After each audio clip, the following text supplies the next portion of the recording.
let me get it on my phone, then we'll be.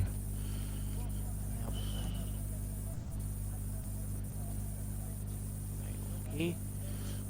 Hello and welcome back once again to an SLR Division 3 race. We are here in the Principality on the Mediterranean coast, the French Riviera. We're here for Monaco and we're pretty much all for it, especially considering that it's a night race here for Division 3, which adds a bit of extra spice and glamour to the event in itself. You join myself, Riggs, in the commentary booth once again, and alongside me in the booth is my good friend and good commentator, Max. Max, how are we? Hello everyone, I am feeling quite good. Well, this is, yeah, the jewel of the calendar, as they say. The jewel in the crown of the calendar. So, yeah, it's going to be interesting. Div3 has always thrown up curveballs, and I expect nothing less here this evening. So let's wait and see what it unfolds. Safety cars, weather, if there is going to be any, but we have a small matter of qualifying to start off with, so we'll see how the drivers cope with that. Definitely, Monaco is probably where on anywhere, like you were saying, it's the jewel in the crown, it's the race everybody wants to win, and qualifying here is almost as important as the race because overtaking opportunities are extremely limited. So pole position weighs melon gold itself in terms of value, but there isn't really any overtaking opportunities.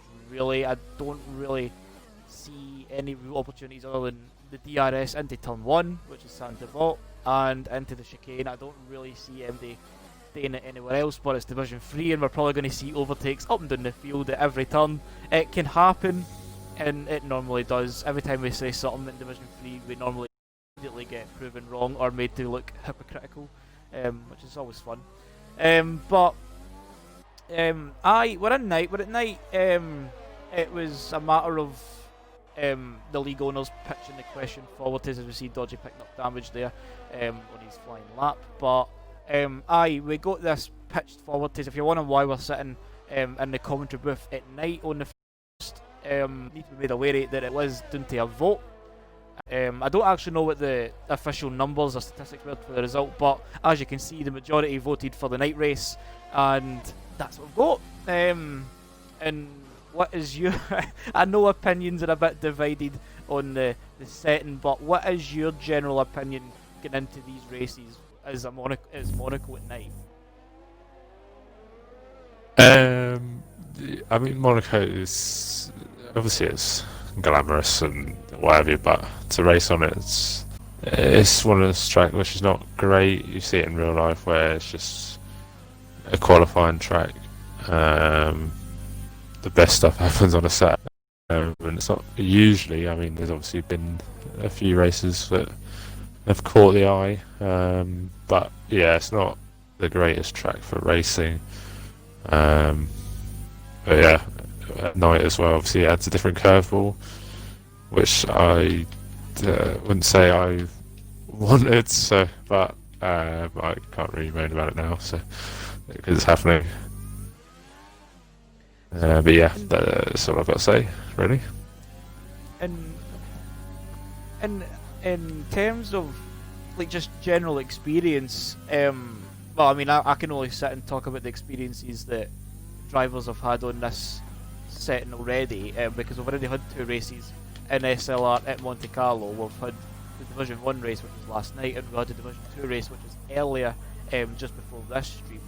So once this one's done, we actively encourage you to go back and watch them too as well. They were both very good races in itself, as we see Scott Laney making a late decision there to come into the pits. But I felt, and this might just be purely a personal perspective here, but with the fact that the track's at night, the temperatures are going to be cooler, and that's generally going to mean the tyres aren't going to have as much temperature, and there's going to be not as much grip as you get in the day, but like, can the night setting really like have a big interference with how drivers go about setup and strategy? Do you think? Well, I think setup is going to be the same regardless. Just whack on every bit of downforce you can possible to get around this track. Strategy, I don't know really. Maybe to be less tyre wear, but tyres should be fine. I guess the qualifying tyres may be slightly, well, will be slower in the night time, not by much, but maybe they'll be a bit slower, but not that much. It wouldn't make much of a difference really. It's the same for everyone, so yeah. I think strategy will still be the same. Might be easier, slightly easier to get through, but it'll still be difficult because it's Monaco. Definitely. I don't think there'll be. I mean, in the nicest possible way. Like, I like drivers are always out to race. At the end of the day, like that's their duty. They're out there to race, give us a show, give spectators, commentators a spectacle to kind of demonstrate. And I very much like, despite Monaco having extreme limitations, as we see Gareth picking up a 5-place grid penalty there. I don't know if that was for contact with the Mercedes SBH at the hairpin, because I saw the two dots very close together on. Gareth's got damage, big damage. Oh, let me see. So does the Mercedes as well, so someone's gone on there. Now they've probably got tangled up somewhere, and you can see there on the screen there Gareth's got nay front right end plate as he slaps the lot to back as well for good measure, so his qualifying's immediately been put on the back foot. But that's the thing as well, Max. I feel like another issue that really comes, it's prominent in qualifying, but the issue of blocking another driver, there isn't really much, there isn't really anywhere for the drivers to go if they see somebody coming behind them on a fast lap. There's no real, they can't just like jump off the watt portier into the lot and let them have the clean track. Like there's no really anywhere for them to go. Like the road, it's a road circuit. It's a very tight, twisty, technical street circuit. So like drivers, and I feel like there might be a few incidences. I don't know if that's a word, but it will be for the now. If there's going to be Oh no! Oh god! I thought that was terminal damage then. That so nearly could have been the end of his qualifying session. I thought it was in a pinball machine there for as he makes a late call into the pits. But I feel like blocking might be a slight issue in Q1, maybe Q2 as well. Maybe. I'm gonna try. I feel like there's no really too much you can do in terms of like avoiding. I feel like drivers in a circuit more than ever will need to use the minimap to the fullest like use to make sure they know when a driver's coming, what one's on a flying lap, who's on an out lap, who's on an in lap, whatever, and just be wary of who's coming behind. The track is pretty clear though, so we're not having that issue at the moment, but I feel like that might be something that we'll run into as a dodgy lesion. Well, actually, I don't know if there's MD on a lap that you're wanting us to jump on. No. Is that MD your spine? But we do have a gaggle of cars just come out of the pit lane. Gareth and SPH have, they're on the same pit tarmac again. So that would be interesting. Okay, this comes across the line.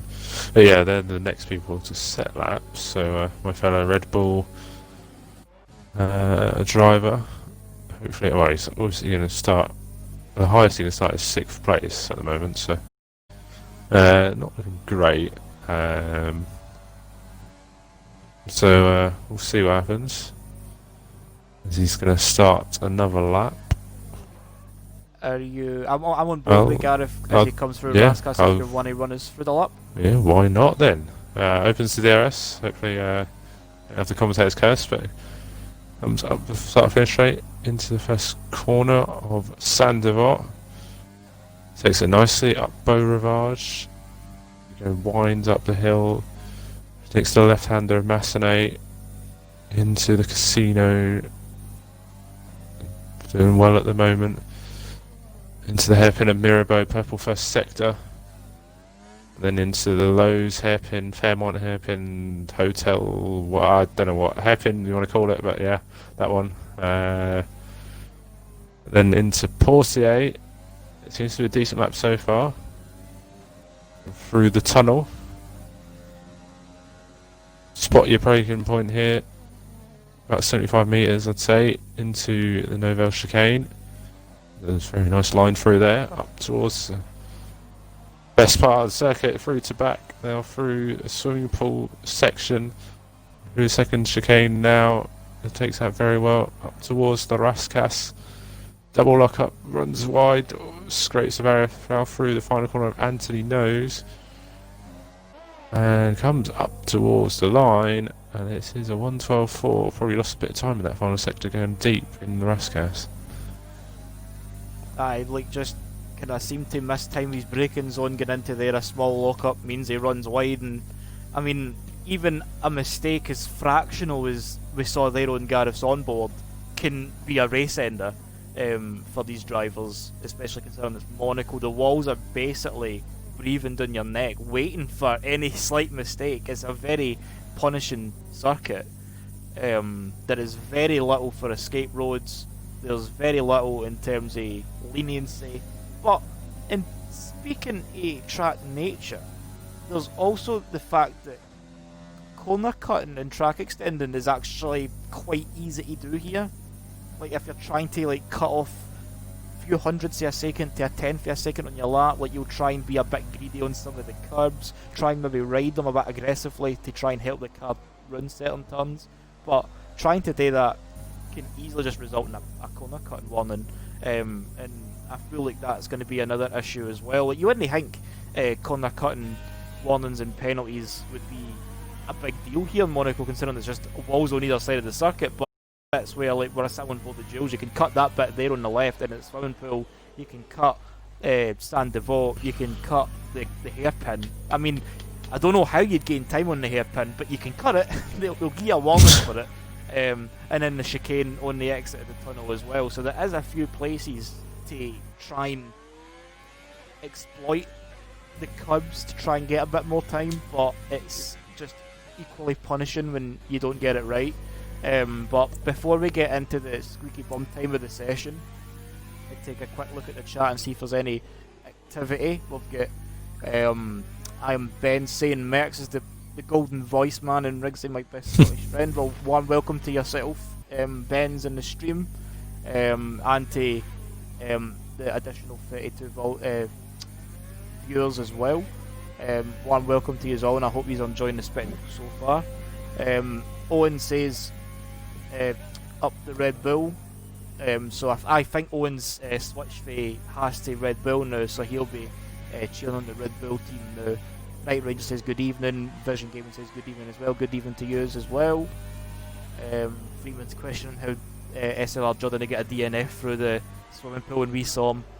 And we've just got Dodgy sitting talking about his disconnection, which is going to be massively unfortunate as we see Sprightly retire. Is that in the pit lane? Pit lane, yeah. Oh, I think DNF Pub's just got a bit blocked by Dingle Dolphin going through the Lowe's hairpin. As you said that, yeah, Sprightly retiring in the pit lane. It doesn't look to hamper Plum too much, but he did have to kind of second guess where he was going to drive through there. But he carries on finally. So, looking at that then, I'm looking at the timing sheet, as we've just got over 3 minutes left in the session. I'm looking at the timing sheet now, and Sprightly's retired from 11th in the pit lane, so he thinks a 1:13.5 is comfortable. Do you have a rough idea where you feel the cut-off point will be for Q1? Do you think Sprightly is safe enough? Well, I think it is a confidence track from one run to another, as Plum has just basically given me a point to help. You can gain a lot of time from one lap to another once you're confident enough, but if there's a gap from Scott Laney to Jonesy, it was at the time where Plum's now filled, where he could be in danger. it'd be a mid-13, I imagine, will be the cut-off. But yeah, he's going to be looking over his shoulder for sure. Oh, and Ned Claw was trying to improve on his lap there, and he clipped the arm coat on the outside of Tabac, so his run might be done. He is 17 fastest, he's into the pits, so I doubt he's going to come back out in time for another lap. SPH is a driver we know to be quick, is in the drop zone. He is 16th at the moment for Mercedes, and he is on a current flying lap, but his car looks a bit edgy through the tunnel as he brakes hard into the chicane. He cuts it, seeing that incoming. I knew that's where it was going to go.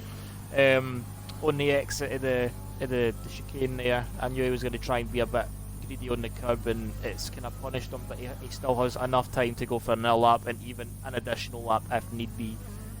So we'll keep an eye on what happens to SPH. Ned Claw will be in the pits. He can potentially still come out. He needs to come out literally right now though and put the foot down.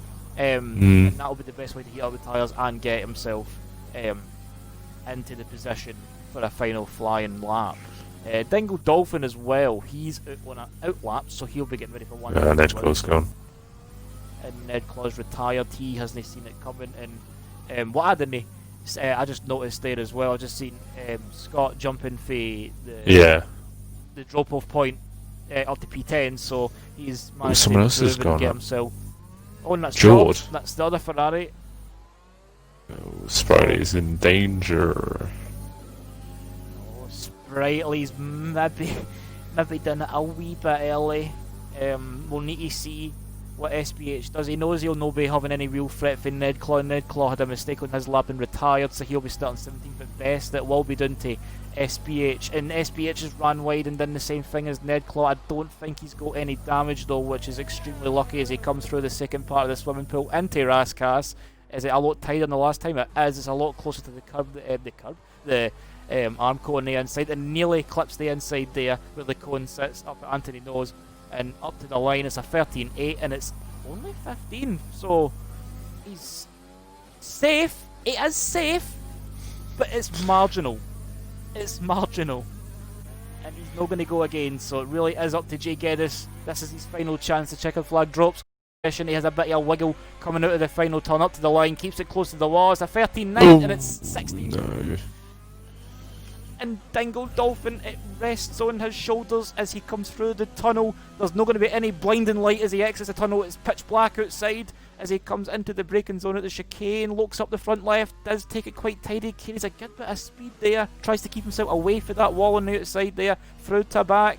Doesn't really clip the apex there, but doesn't seem to have lost too much time. And again at the first part of the swimming pool, how's the second part going to be? A bit tentative, and he's going to clip the wall. Don't think there's any damage there. How's Raskas? Locks up both tyres on the front and runs really wide on the exit. Yellow flags are being waved through the final turn. It looks tidy on traction, and he's going to keep it close to the wall. ERS and DRS is open, and it's 18th, and that's last for the Renault drive. So SPHH gets through by the skin of his teeth. Was involved with a collision with Gareth. Gareth did pick up the penalty for that. A quick look to see if he himself got a penalty. Grid penalty for Gareth. No, just a grid penalty for Gareth. Yeah, just Gareth with the grid penalty. So I'm sure we'll hear all about that. And that was definitely with SPH on his outlap, wasn't it? That's how he got his penalty. Like when we saw it on the map, it was at the hairpin. They were. That was definitely who it was. I don't know who was ahead of who, but yeah, that was.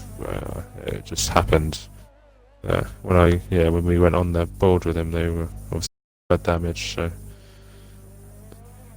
someone did something. We just don't know, unfortunately.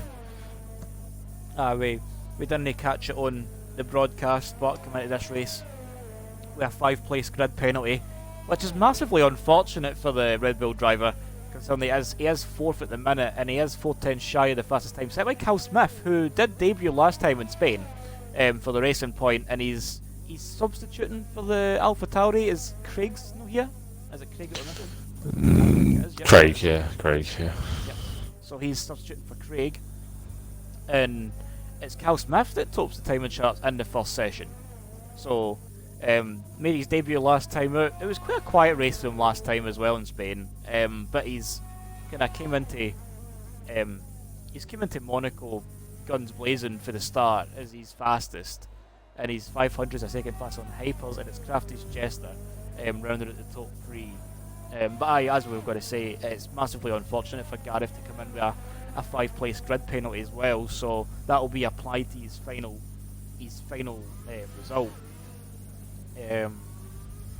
But that is going to be the end of the first session, and SDH just scrapes through there with the skin on his teeth there, as it's Jay Geddes, Ned Claw and Dingle Dolphin who are your 3 eliminees from the first session, and then there was 15. And I've just noticed something, Max. I don't know. Oh, sorry, Nico. Oh, so we've got some chat action from Gareth saying he spun and couldn't get it turned in time. Oh, there you go.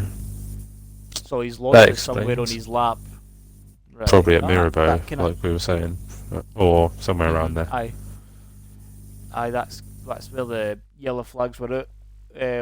So it was up there somewhere up in the far side of the circuit where we've seen Gareth picking up a 5-place grid penalty. So that'll be depending on what in Q2 and Q3 if he gets there. It will really just depend on where he qualifies and how much more task that penalty puts on his race. But one thing I've just noticed, Merckx, as a McLaren driver, I wasn't really one to notice it, but we've noticed Steve-O. I just noticed there through the list. No, he's not racing. I saw him mention that he wasn't racing, unfortunately. And who was the other McLaren driver? It's forgotten already. Division 3, it's Ned Claw. Ned Claw retired already. So the lone McLaren unfortunately couldn't get out of Q1, but we've seen in times before that you can come from pretty much anywhere on the grid and win, even at Monaco, surely. Definitely, anything can really happen. I mean, like, you never know. Like, it could get a Ned Claw or I'm trying to think. Ned Claw or Dingle Dolphin could just throw the strategy completely out the window. Go for something unconventional. Go for something that's a bit. Oh, well, what's that? What's happened? Baggy fan on his outlap. First man out on track has just hit the inside wall coming into the Novell chicane. Don't think he picked up damage. Yeah, I think he just hit his rear and spun round, but I think he'll be still going on for his lap. Anyway, but yeah. He didn't seem to pick up any damage. He does go on his lap. He'll be the first driver to set a lap. As he comes up to Saint Devote, turn 1, fairly nicely took there. Nice amount of curb on the entry, and he let the car roll quite neatly towards the wall and exit as well as he comes up through Masseny and through the casino. Turn 3 and 4. No, that's turn 2 and 3, sorry, apologies. Into Mirabeau here, we were sitting top of it just a few moments ago. Bit late on the brakes, into the Lowe's hairpin, slowest turn on the calendar, and first gear, roughly about 20 miles per hour. Through there, down the street into Portier, which is a hard right as well, 90-degree turn, and this is when you can punch it with the ERS on the exit, get the car straightened up as you hear the car bellowing through the tunnel into the hard braking zone of the chicane. There is a wee bump here that you'll see, you'll actually see it's a very small bump on the road, but it's enough as a driver to notice it as we see him going through the chicane. Disney clipped the wall on the inside this time, fairly tidy through there, into Tabac, and it's a bit tentative through the first part of swimming pool, but the second part was a bit more aggressive, so he's got to try and make that time that he lost there. Into Raskas, close to the wall on the inside and loose on the outside there through the final turn. DRS is open for the one and only time on the lap. Up to the line, it's a 13.6, and that is going to be the top time as it stands. And it's immediately beaten by SLR Jord as he goes at 1:11.8. And interestingly, Max, I'm seeing a split It's not a big split, but it's a split in terms of tyres. As we've seen, the majority going to go in the softs, but there is a few going to chance their arm on a set of mediums. Yeah. I don't really want to reveal what I think is the best strategy, but I don't think it would matter anyway because I'm probably going to be nowhere near the front. So yeah, I think you can do pretty much any strategy in the book. Obviously, one stop is the best because track position is crucial, as Cal Smith is still rapid around here. But yeah, one stop is obviously the best strategy. Whatever tyres you want, soft, medium, soft, hard, medium, soft if you'd like. Yeah, it could be anything to be honest, but I imagine there'll be a few safety cars thrown into the mix, so it could be any sort of strategy that wins the race in the end. Definitely. There's just this gut feeling in me that it just says I don't think this race is going to be straightforward. This is the 7th race in the season, and we've already had 6 races that have just been absolutely bananas, just for a lack of a better word. Like, it's just been all over the place. It's like you just can't really call what's going to happen, and I do feel like even though Monaco, Disney present itself as a circuit that promotes overtaking, the walls are always right there, it's a procession. Qualifying's more important than the race. It's just going to be single file all the way through the 39 laps that we're going to have in the race. But I feel there's a wee tiny glimmer of suspicion that there's going to be absolute chaos in this race, because it's Division 3, like, it always kind of lives up to that hype. There's always something that happens. Like, these are never dull races, and I'm just going to say that as a bit of advice now to everybody watching. Like, you're in for a treat, because Division 3 is arguably where the kind of chaos is. It's like just nothing really goes straight forward for these drivers. Like we said last time, was it last time in Spain, or was it Zandvoort? We said something about being on pole, and then they ended up getting absolutely ruined in the race.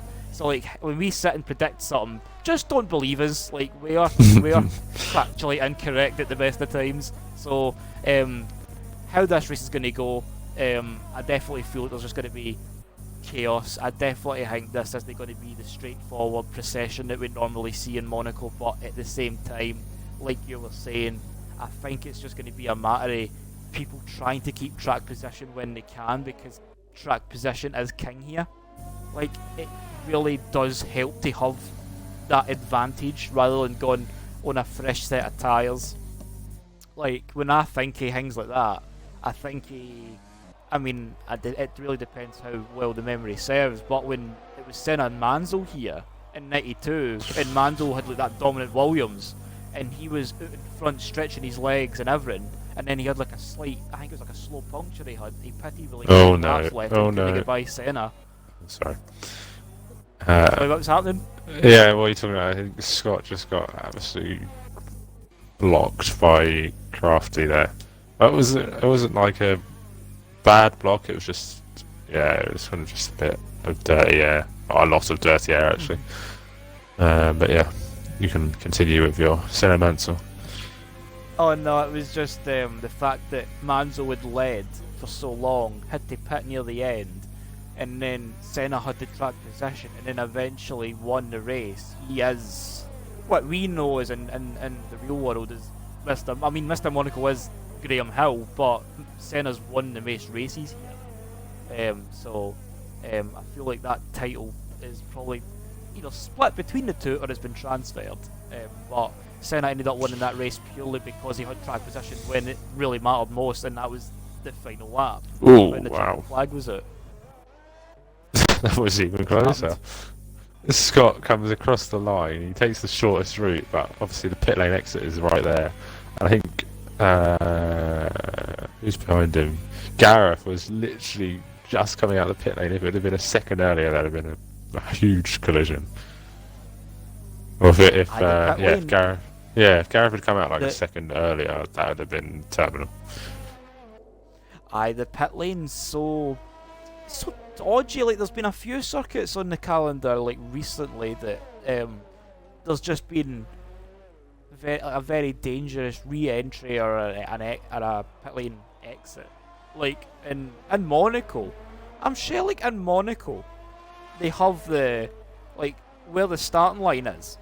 Because the pit lane exit is right on the exit, but it kind of does take a small bit of the racing line. So, like, when you were saying Scott was taking the tight line to the checkered, like, to the finish line to complete his lap, and Gareth just comes out of nowhere without warning, that so easily can just be like a very devastating accident for the both of them.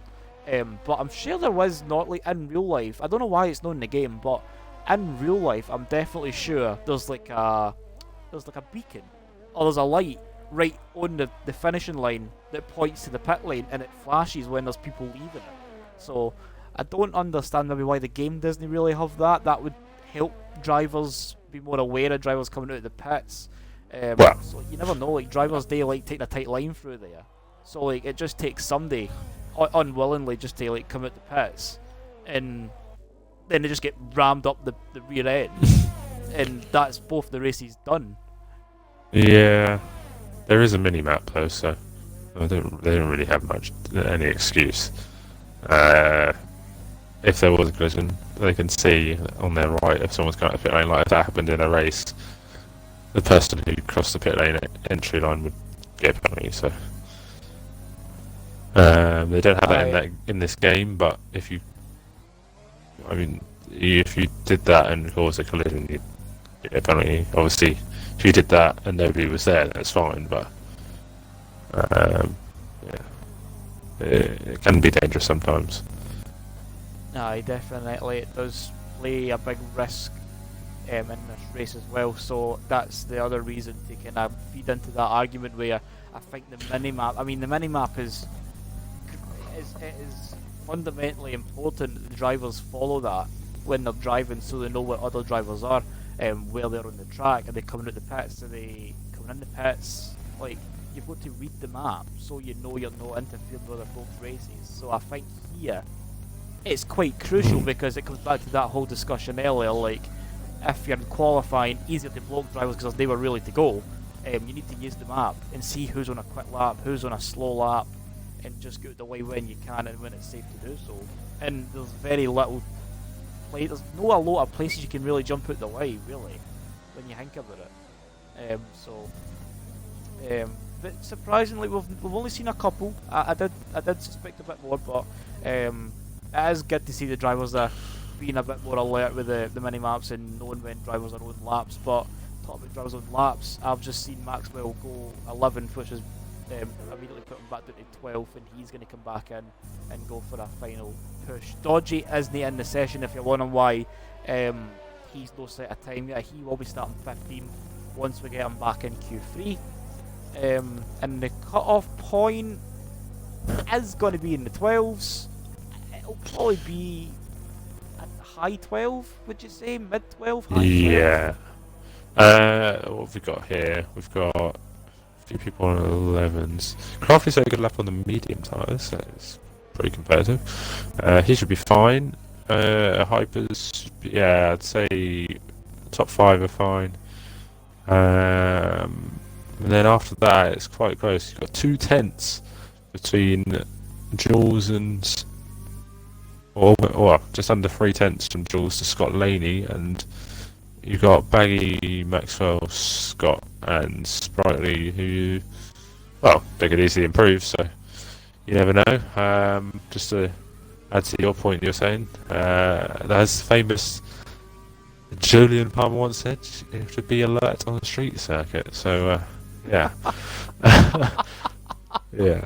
Let's see if any more blockage happens. Oh, and Sprightly's retired, so he's in the pit lane, so he doesn't think he can go faster than the 14.1 that he's set. So he'll be the second, to be confirmed, is eliminated for Q2. But Julian Palmer's words of wisdom will be ingrained into the driver's brains as we see Baggy Fan just carrying too much speed into San Devote there, and he's going to get the way the Mercedes SBH right behind. Maxwell's retired, so he's not going to come back out and improve on his time. Scott's in the pits as well. I think this could be Scott session over already. Scott is in the pits. I don't think his car's coming back out. No, his car's just. I think he's just coming back into the pits. So he'll be starting 13. So, currently, as it stands, we've lost a Red Bull, an AlphaTauri, and a Racing Point. And potentially, we'll definitely lose a Ferrari now because Scott's going to miss the cut-off for the final. Someone retired on track. I think Oh, it's no. just. It's Jules just sitting, getting out of the way. I think. He's just parked up. He's just like, I'm doing my session, lads. I'm good to go for Q3. And Jules as well, up in P6 on the mediums, Hyper's on the mediums as well. Really solid times from them as well. So they'll be on the medium tyres come the start. Baggy Fan is going to go again, and he is committed. Oh, and that's absolutely ruined his run there. He turned in just that bit too early and was facing that Armco straight in the face, and he had to completely rearrange his steering through the final turn, and he was literally in first gear rolling at like 40 mile an hour. So his run to start this lap has been compromised, but he is going to commit to it. He did his run right through Massenet up through Casino, and he's just let go of the throttle. I think he's just letting the car roll. He's going to let Jules back past, who is on the soft, so I don't know why. I think Jules was probably just doing that just to be sure he was going to get through into Q3. But Baggy Fan has backed off, and he is going to confirm himself as the final retirement, the eliminee from this session. I don't know, Max. He's got damage. That's probably why he was looking like he was understeering up at the top of the hill. So he isn't driving a Williams car. He's driving a bus through there. So as we see Jules cutting the chicane again. He did cut it last time to get out the way of traffic, but there I think he just done it for the sake of doing it. But that's just going to jump in. I don't know if it's Max, but Baggy Fan's jumping across the screen for me, so I don't know if it's a slight connection or it's me. Bavlook. So I can't really tell now. Mine. Well, Monaco at night does cause a few lag issues, not lag issues, but frame rate issues. Some that might be that, I suppose. Don't know. But yeah, Baggy's connection sometimes has had some moments, but usually sorts itself out. Yeah, looking in the chat, we've got to say Dingle Dolphins says have the walls got magnets in them, and that can definitely feel it like that on this circuit because everywhere you look there's a wall. You brake, wall, turn, wall, accelerate, wall either side. So yeah, it's going to be difficult. Freeman's had 51 viewers, which is music to our ears, and then Mitty says Jules and Jonesy on fire, baby.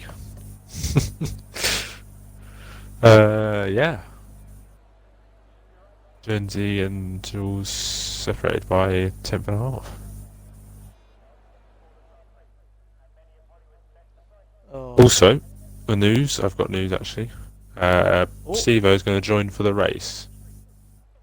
Oh, Steve-O is going to jump in the car for the race, and he's going to have to start from 19th.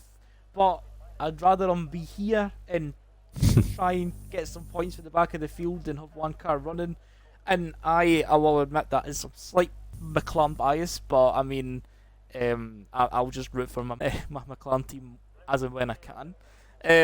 But while we're waiting for the checkered flag and the green light to start Q3, you'll know that it is going to be Cal Smith, Jester, Gareth, Jord, Hypers, DNF Plum, Jules, SPH, Jonesy and Scott Laney as our top 10, and we can use this small interval that the game's given us for you to fire in your pole position winner, and if you're brave enough, go for the top 3 as well. I'm going to ask that to Merckx. Who do you think is going to be the pole position driver as we get the result for Q2? At the moment you'd say it's between probably Cal Smith. Crafty obviously looks like he's got a decent pace, so he's probably in that hunt. Hyper's on the mediums, so I did a fairly decent lap. If I was going to it, Cal Smith, I'd say, because he's led both sessions so far. So he's been pretty good in both these sessions. So I can't really put it past him to carry on his dominance so far. Must like this track. But I'm sure the Racing Point of Hypers will be keeping him honest, and maybe some few others. And are you brave enough to go for second and third?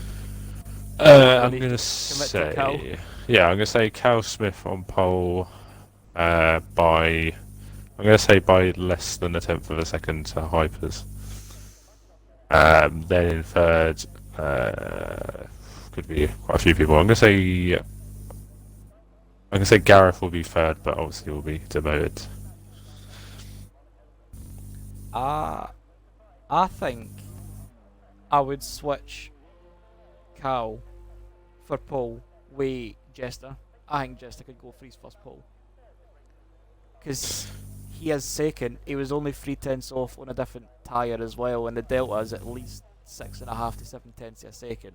So I feel like Jester, if he can hook up a lap, can definitely be a strong contender for pole. I think he'll not. It's the same way how you were saying with Cal. I don't think he'll get it by much. It might be a fraction of a second, half a second, tenth of a second. It'll be really close. Cal will probably get. I think Cal's definitely starting on the front row, and I think Hypers will be first. I feel like that's my top three. Slightly different, but we've kind of the same idea. And the drivers are out quite early, getting their first runs in, their banker runs in, and it's going to be the Haas of Jules that is leading the way on the track, and it's followed by Jord.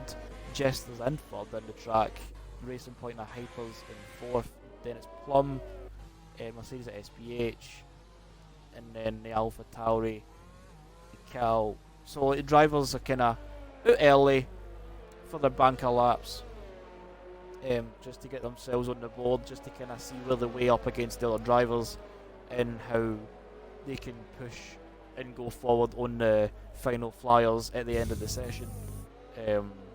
So drivers are just kind of like, you'll see yellows being waved in the third sector, but that's just them trying to clear way to try and get a good clean run through the Monaco streets to set a lap.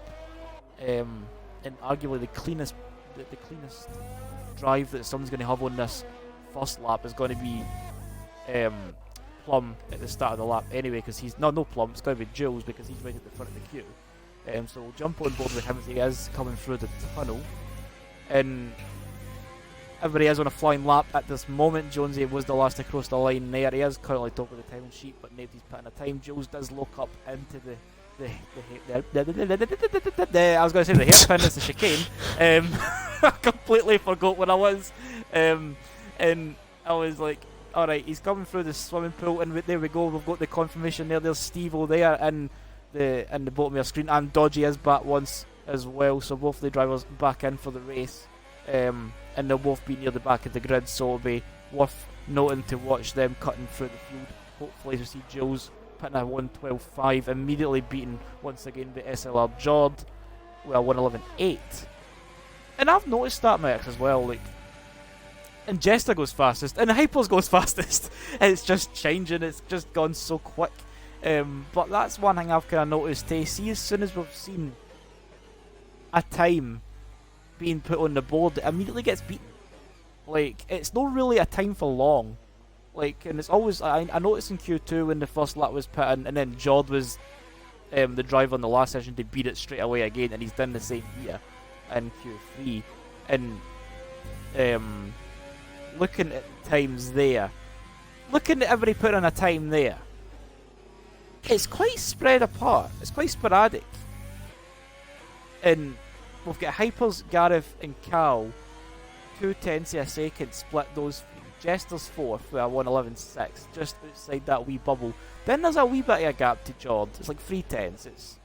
It's a lot for a street circuit. SPH in sixth, Plum in seventh, Scott Lane 8, Jules, and then Jonesy. What do you think the pole position time's going to be? Do you think we'll see a 110? Probably some lap of the 110. But yeah, I don't even know what. Oh, Cowsmith's gone again and it's gone fastest. I was not expecting to see that, but I guess 110s are in reach. I don't know what the other pole position times were. Give us a gauge. Well, not much of a gauge, but I think Div 2 was wet, so we can't really say much about that wet quality in there. So yeah, I'd say 110 is probably doable, but yeah, I think we'll probably see a 111 flat at best. I just realised that at the moment, if everything stays the same, I've got the correct order, and by less than 10th of a second. So you'd say. Oh, right. Check a flag out. Bring it out. That's us. There we go. We're done for That's that time. That time I got. About the time I. Yeah, that's like the only time I'll get it right. If it was any. If this was the last run, I'd be laughing. But yeah. It probably all changed now I've said that. So. If you were a laughing man, you'd be. If you were a betting man, you'd be laughing all the way to the bank. Oh. Like, Jordan's already come out. That is. And Jules is. Oops. Jules has come out. Jord has come out, sorry. Oh, right. I thought you said Jules, and I'm like, Jules in the pit lane. Scott Laney is going to go again. And I say he's went again. He's ran out of fuel. Interesting. Has he? No, he's got his fuel light on. It's just flashing, so he's probably. So it's flashing. So it's a warning rather than him actually. Yeah, so it's probably like less than a lap or something. Right. That's. He should manage to get back to the pit lane in time for the final runs, as we'll jump on board with Gareth as we just saw him drive past us. He is on a lap, so Scott Laney was doing everything in his power to let him past, so we'll just jump on board the Red Bull.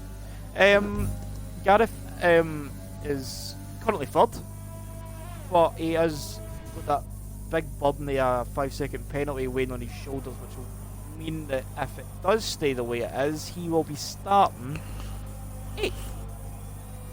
Aye, he'd start 8th. Yeah. Right next to Scott Laney, who he just passed on the circuit there. But don't know about you, Max, but I'm still watching Gareth's lap, as he does actually just come out of the pit, so he doesn't really feel like that lap was worth completing.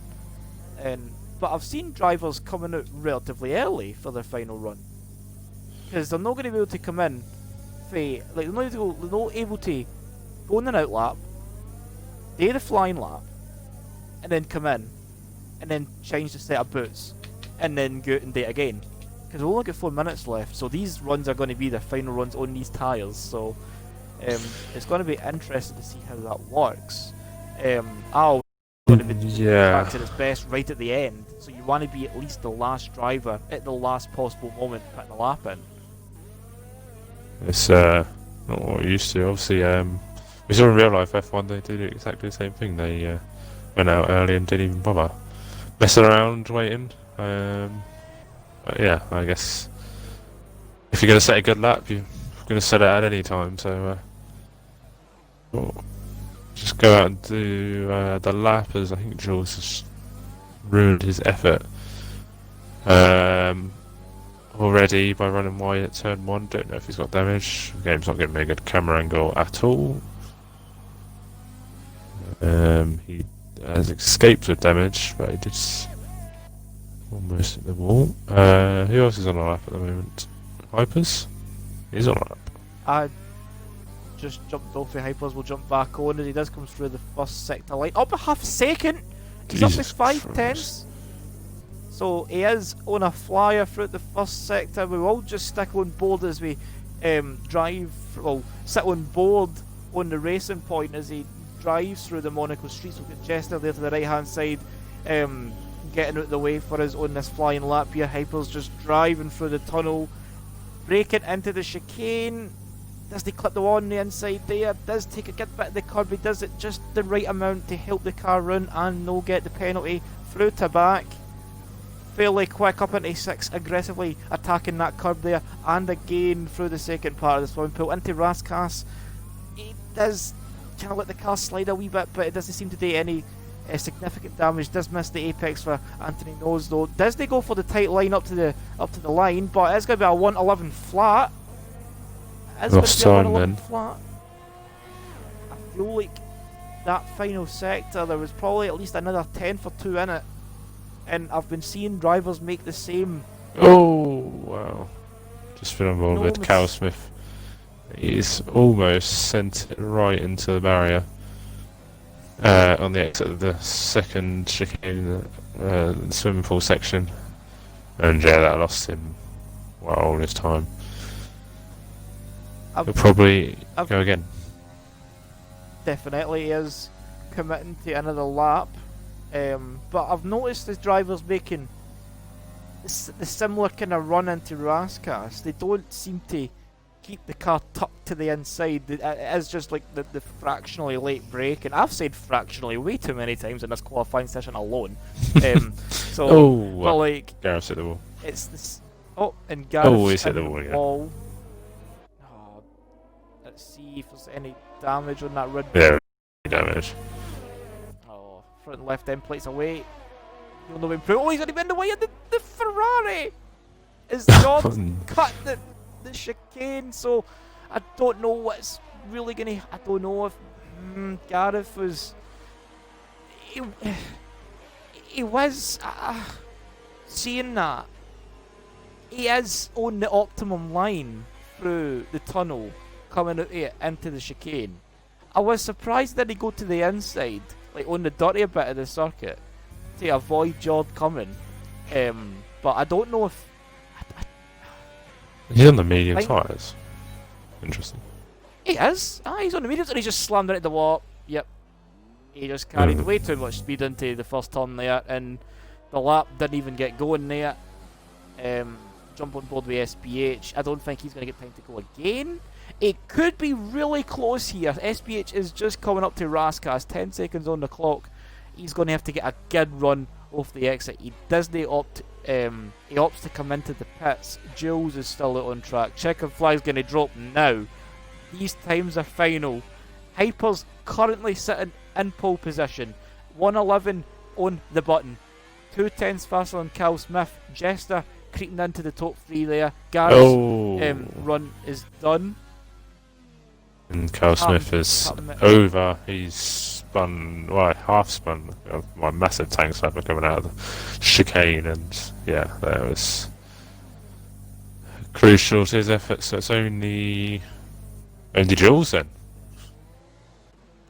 So it's up to Jules. Can he upset the status quo? He's cut the chicane. He's cut the chicane. I've seen him take the quicker line through there like every time I've seen him. The only time I haven't seen him is when he actually puts a valid lap in. But Jules will have to settle for 9th fastest. What did you predict? It does come.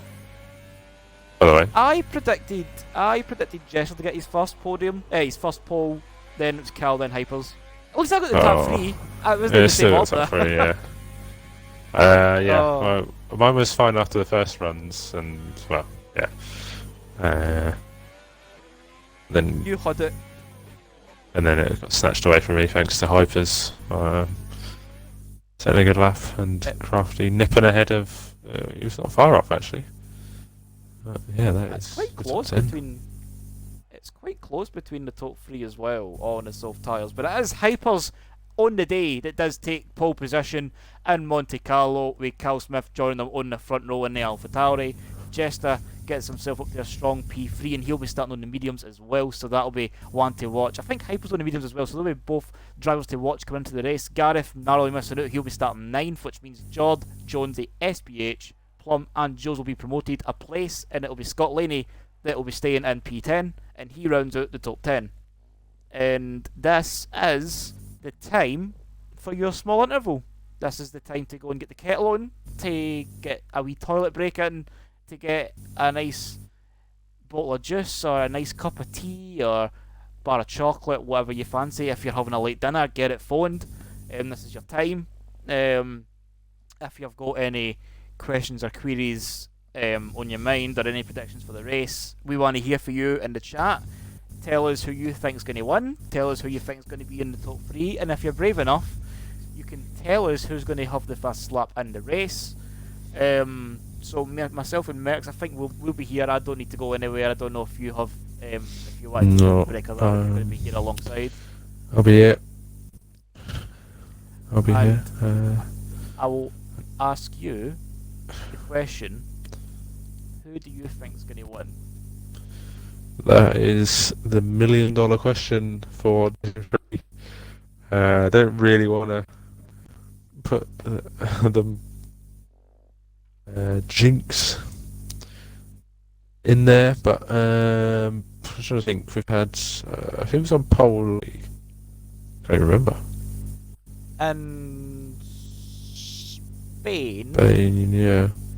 It was. I have no idea who it Dodgy? was. Might have been dodgy. Dodgy or Hypers. I'm sure it was a racing point. I'm sure it was a racing point. It was. Yeah, I think we only had. Let's just say we only had one win from pole position, and that was Randa, and he's no longer in this division. So, yeah, it's you'd say at Monaco they had every chance. Hypers, but yeah, but it's going to be I think it's going to be a duel, to say the least, between those top 3. Nice pun. Oh. I know, like, it literally makes 0 sense, but the way you say Joe, and I'm like, the Joe and the Crown. Racing Joe, and it just kind of seemed to work. Oh. I'm going to say, I can't really see them changing. I think it's just going to be, I think I'm going to go bold and say the top 3 will say this. I'm going to be, if you're going to go bold, I'll match bold, and I'll say it'll be a completely different top 3 for what it was in qualifying. Any 3 drivers. Yeah. And I'm going to go away. That could happen.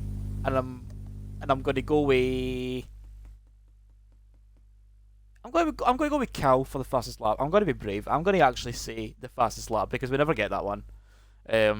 I think Cal will get the fastest lap. We've got some chat action saying, Solano says, let's get hyper. We are very much on board with getting hyper. We are very much looking forward to an exciting race. I know Solano's will be putting his weight behind hypers to try and get some decent results for the Racing Point team. We've got Freeman saying up the Haas. So drivers for other tiers on their teams in this current division. Sam says Haas as well. Owen Hill says go on Gar. So I'm assuming Gar is Gareth. Gareth. It is Gareth. Fellow Red Bull driver, as he is now. So. As Hypers has left us. Oh no. Oh, what's going to happen here? We are not in a a pole position driver. I just can't curse anyone enough these days. You can't just. I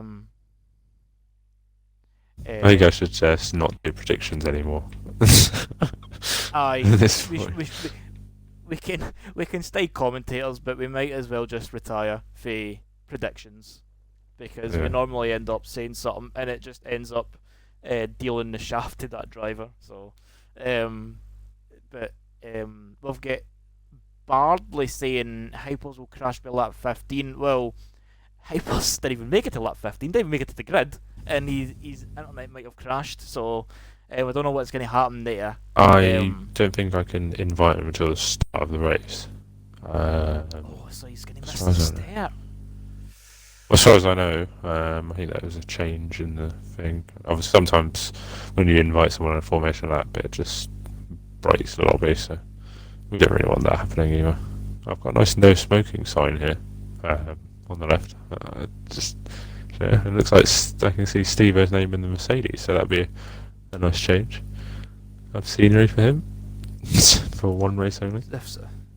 So he's changed from the papaya orange to the black Mercedes. So definitely a new setting for him. Definitely a new team. He's just like, nah, Ned Claw, I'm no your teammate tonight, son. I'm something else. You're SPHs, so just deciding to jump teams there. I think that might have just been a unfortunate glitch thing on the part of the game.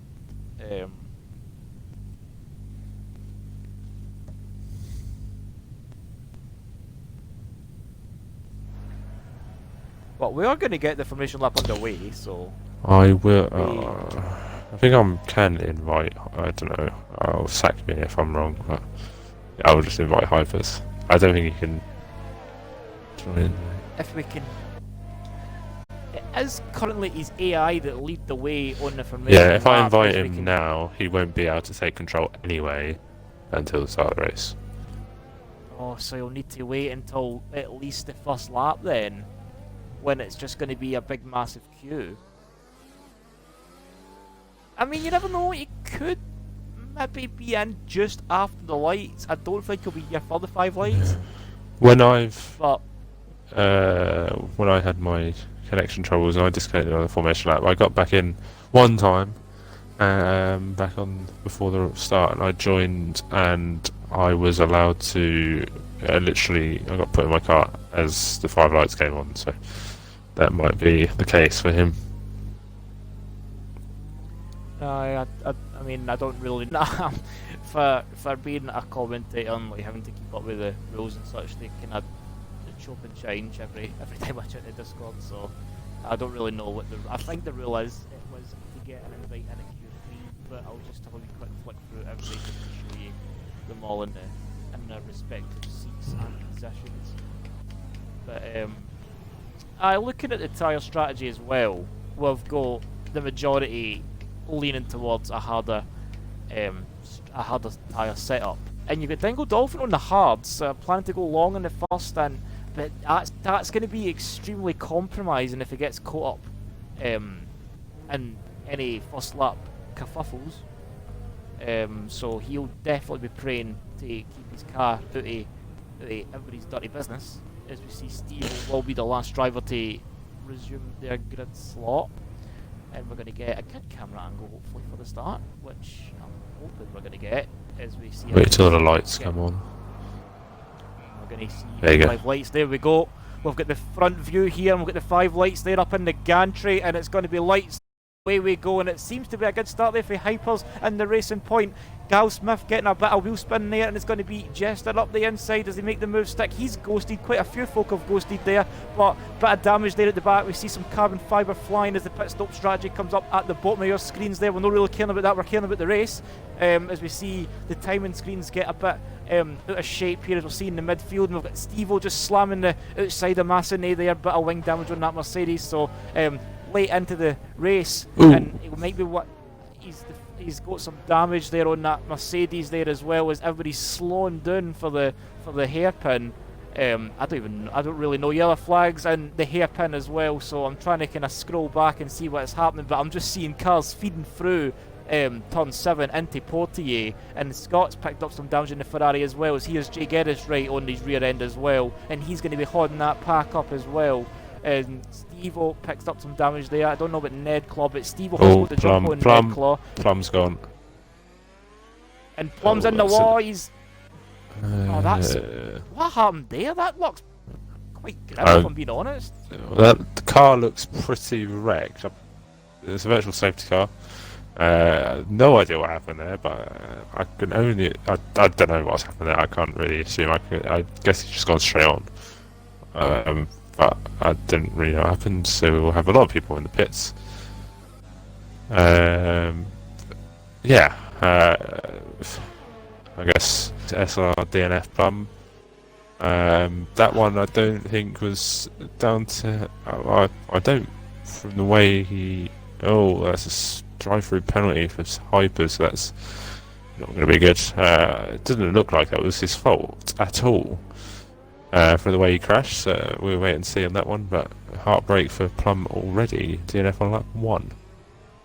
I'm no want to be the one to make the joke, but the game really lives up to his current race. The DNF coming out there. I don't really know what happened. I just heard you going, and then I said I just seen his car firmly planted in the wall, and we've seen incidents there in real life and just how scary they can be because they so often happen coming out the tunnel with that bump that we were talking about in qualifying, and it really unsettles the car depending how you've got the setup. Everybody's got the highest amount of aero and downforce on their car as they possibly can, to combat the downforce and the nature of the circuit as well. So I definitely didn't expect to see MD running skinny wings to try and get some straight line speed anywhere because they're not going to make any moves anywhere.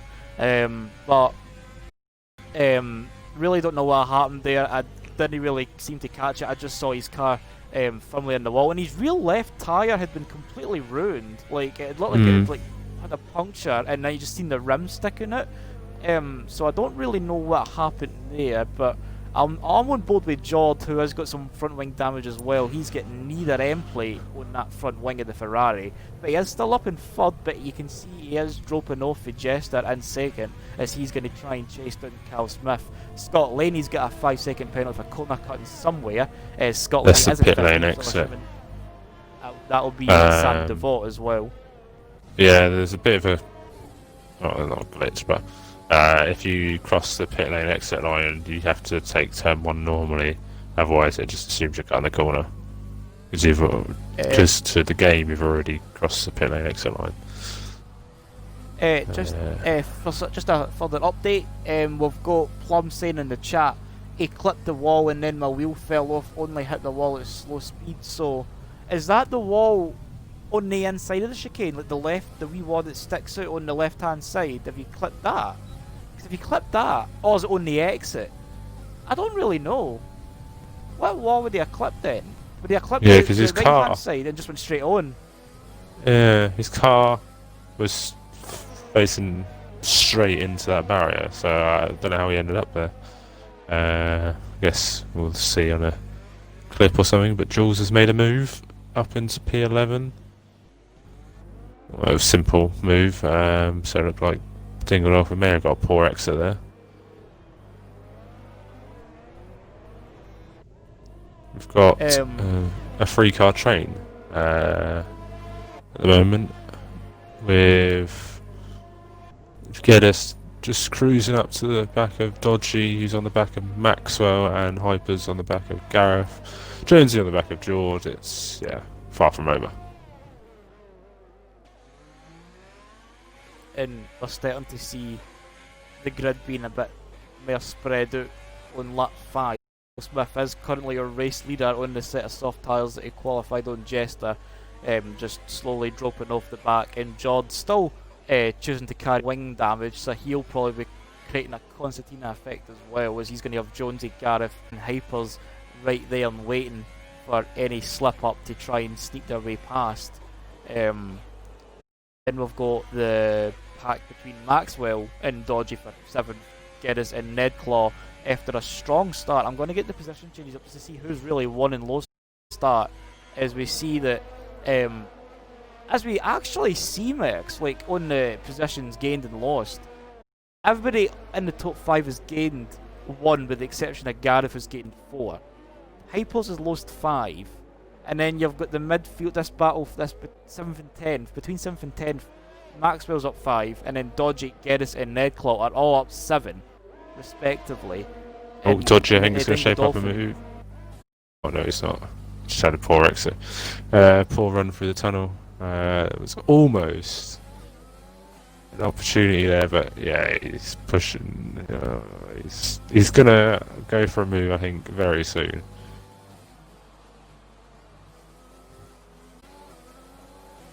So it'll Gareth on Jonesy, actually, if Jonesy's not careful. Jonesy will need to be wary of the Red Bull in front rather than keeping a focus on the Ferrari. Red Bull behind, sorry. I'm trying to see if he's actually got any damage. I'm trying to see if I can get a good camera angle at the front end of that Alfa Romeo, because he hasn't really behind the Ferrari. Unless it's marginal. Unless it's a fraction of damage. But Jord has not really been put under too much pressure to try and keep. Oh, Jord has both end plates off, so all aboard the Jord train at the moment.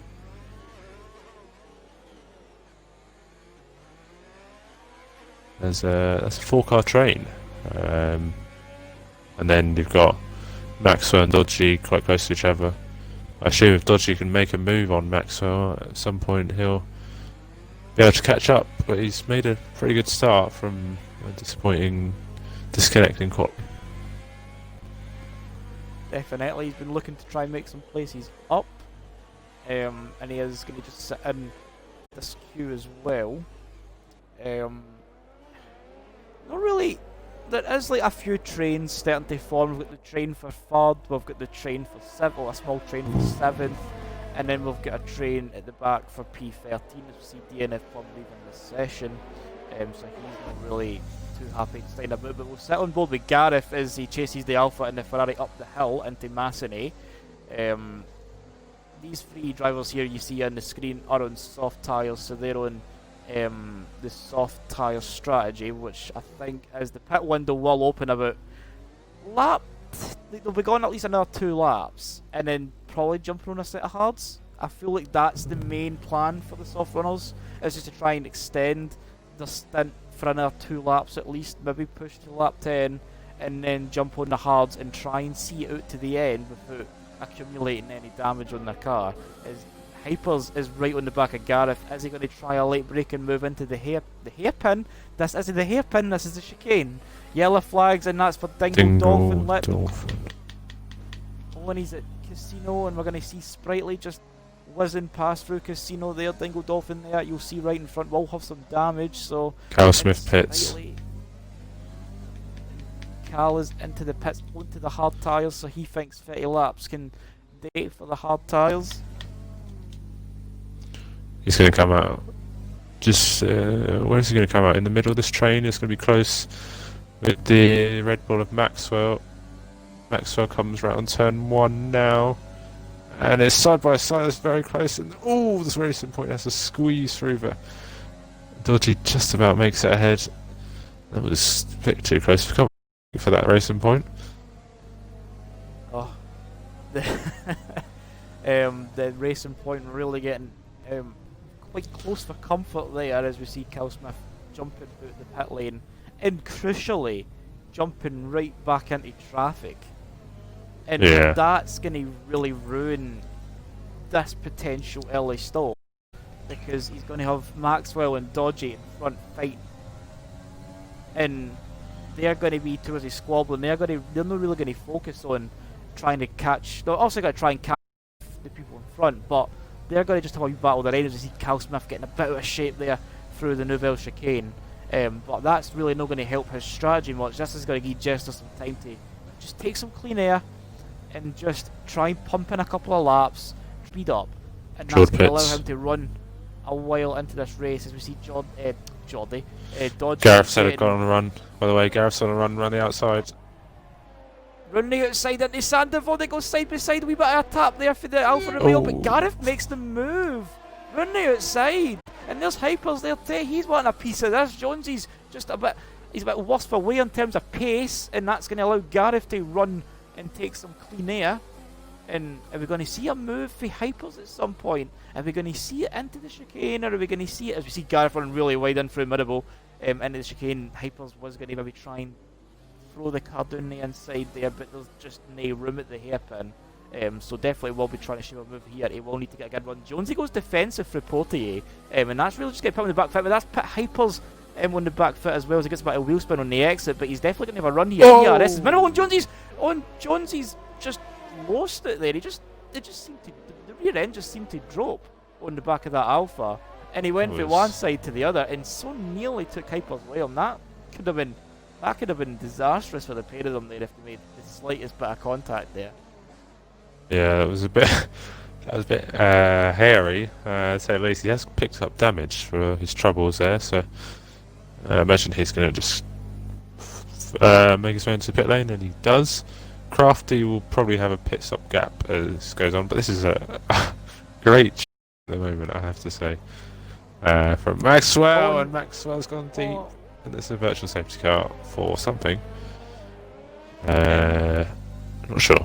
trying to really see what it is, but the VSC, if it helps MD, it helps Jonesy as he's in the pits. It'll help Yeah. Scott. No Scott. It'll help Jord as he's in the pits as well. While everybody's gone slow. So that's everybody's chance. Jonesy picks up a 3-second time penalty for corner cutting, and I'm assuming that is for the pit exit. It is really easy to run this. Gareth's got a drive through. Oh, Gareth's just put his foot through the flare a bit too early and picked up a penalty there. And that was after making the move on who was it? Hypers? Nah, Jonesy. Jonesy, yeah. And George picked off 5-second penalty for corner cut, and we'll try and not get too bogged down on the penalties. We'll try and keep the suspense for you as viewers. As we see Cal Smith getting really close to Maxwell through the Hypers is there. on the inside of Raskas almost, and Gareth then comes to the pit, so chops stays off a bit as Sprightly comes into pit lane and retires. He's had enough of Monaco this evening. Unfortunately for the AlphaTauri driver, hasn't really gone his way.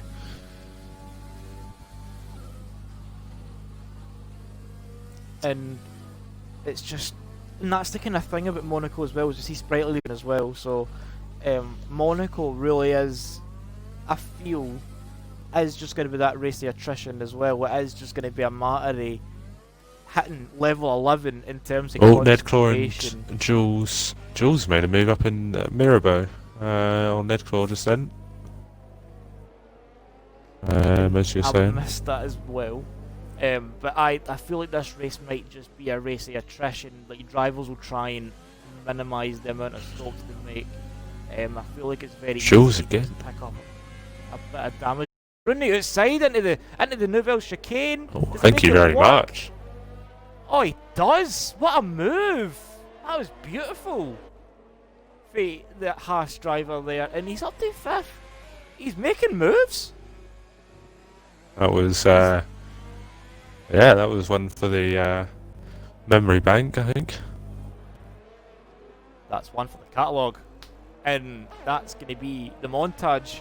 That will definitely be one to watch back ever and ever again. You could watch that one back 10 times, 20 times and it would still just feel as good as the first. I feel like it is one of the moves. You don't ever really see brave, audacious moves running outside at anywhere in Monaco, so to see him make the move into the chicane on the outside, put massive respect into the driver he was driving against, and the commitment to make the move is next level. So Jules really committed to the charge, and he's really committed to this grind, and he's going to have Cal Smith just 2.5 seconds up the road, and this is his time to just put the hammer down, take advantage of the medium tyres where they've still got a bit of life in them, and just try and reel Cal in. Cal is on to the end, of course, but Cal isn't really going to be hitting his peak at this point. The hard tyres will still just be trying to kind of fin their feet, try and get a bit of temperature in it, try and get a rhythm, and this is probably Jules' chance to get these mediums up close and personal to the AlphaTauri and maybe give Cal a bit of hassle. So this will be interesting. He's to be on a roll at the moment. Obviously, Monaco can bite back at any time, so he's got to keep his concentration. As Cal Smith enters the pit lane again, and that is a front wing change. Mediums will go on to the end of the Grand Prix by the looks of it. Well, he tried to take the mediums to the end of the Grand Prix anyway. But yeah, it's just not gone great for Cal Smith at all. As Crafty looks like he's got he's pretty much pit stop ahead of Hypers, who hasn't made a stop yet either. If I look on the stops, top 3 haven't stopped, and Nedclaw. Jules has made a stop, but so Jules has made a stop already, so he's putting himself in contention for a good finish at the moment. But yeah, it's only a third of the way through this Grand Prix. So I think Crafty's about to lap or has lapped his teammate. That's when you. Oh, and sorry, seen Jay Geddes clipping the one inside the middle. I'm on board with Maxwell as we go through the hard hairpin. But as you were saying there, Jester lapping his teammate there in in lap 14, with Baggy Fan, Steve, Scott, Jordan, Dingle Dolphin, who have all been lapped. Yellow flags in the first sector. There's a full safety car as we see Jord retire, and we'll try and jump with somebody very turn quickly one. through there. Trying to jump through. Pass. Oh, and it's... Oh, that's straight on. How is that? Oh, now, Claw, you don't Oh. take too much speed into that. You'll hit him. He's no ghosting. He's no ghosting. You don't want Jonesy. Oh, he ghosted right at the last moment there. Looks like he And was. just Looks like he managed- is ghosted. Wow, that's a massive crash. How though? How? I've got so many questions.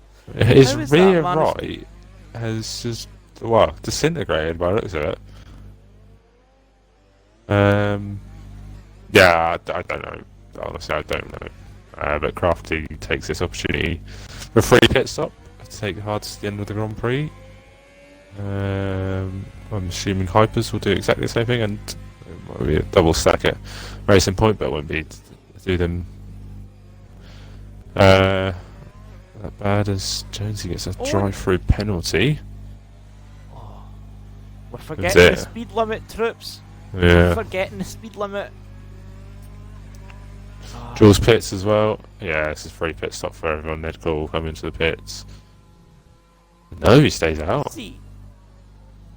Interesting. Oh, Scott Laney's Scott facing Laney's speeding in pit the pit lane. lane. Oh no. Speeding. Oh. Al Smith will stay out as he's going to go to the end, or try to go to the end, and the safety car will help him out. So where will this put him? Up into P6. That will be P5 once Jonesy serves a drive-through penalty, but you can't serve a drive-through penalty under safety car. See, here's the question. See, Jester had a 20+ second lead on the mediums, and that's just been wiped for a safety car. Yeah. But fair. I don't know if I genuinely don't think he's not really in a losing position, but he isn't really in a winning position either. It's just kind of like, oh well, that happened. He would have wanted to have pit under racing conditions and had no safety car because he had such a good lead and he knew everybody had to pit round about him. And then now he's going to have them all right on his backside under the safety car. Whoever it was in the chat that said that Hypers will crash by lap 15, we're in lap 16 and he's still here, so he'll take that as a win. I remember that comment was, don't know why I remember that one quite well. We've got Job in the chat as well saying, yet the answer was that I hit the wall at Rascast, lost the front left, took too much speed and broke too late, and Bon Voyage as he so nicely put it. We move on. It is what it is.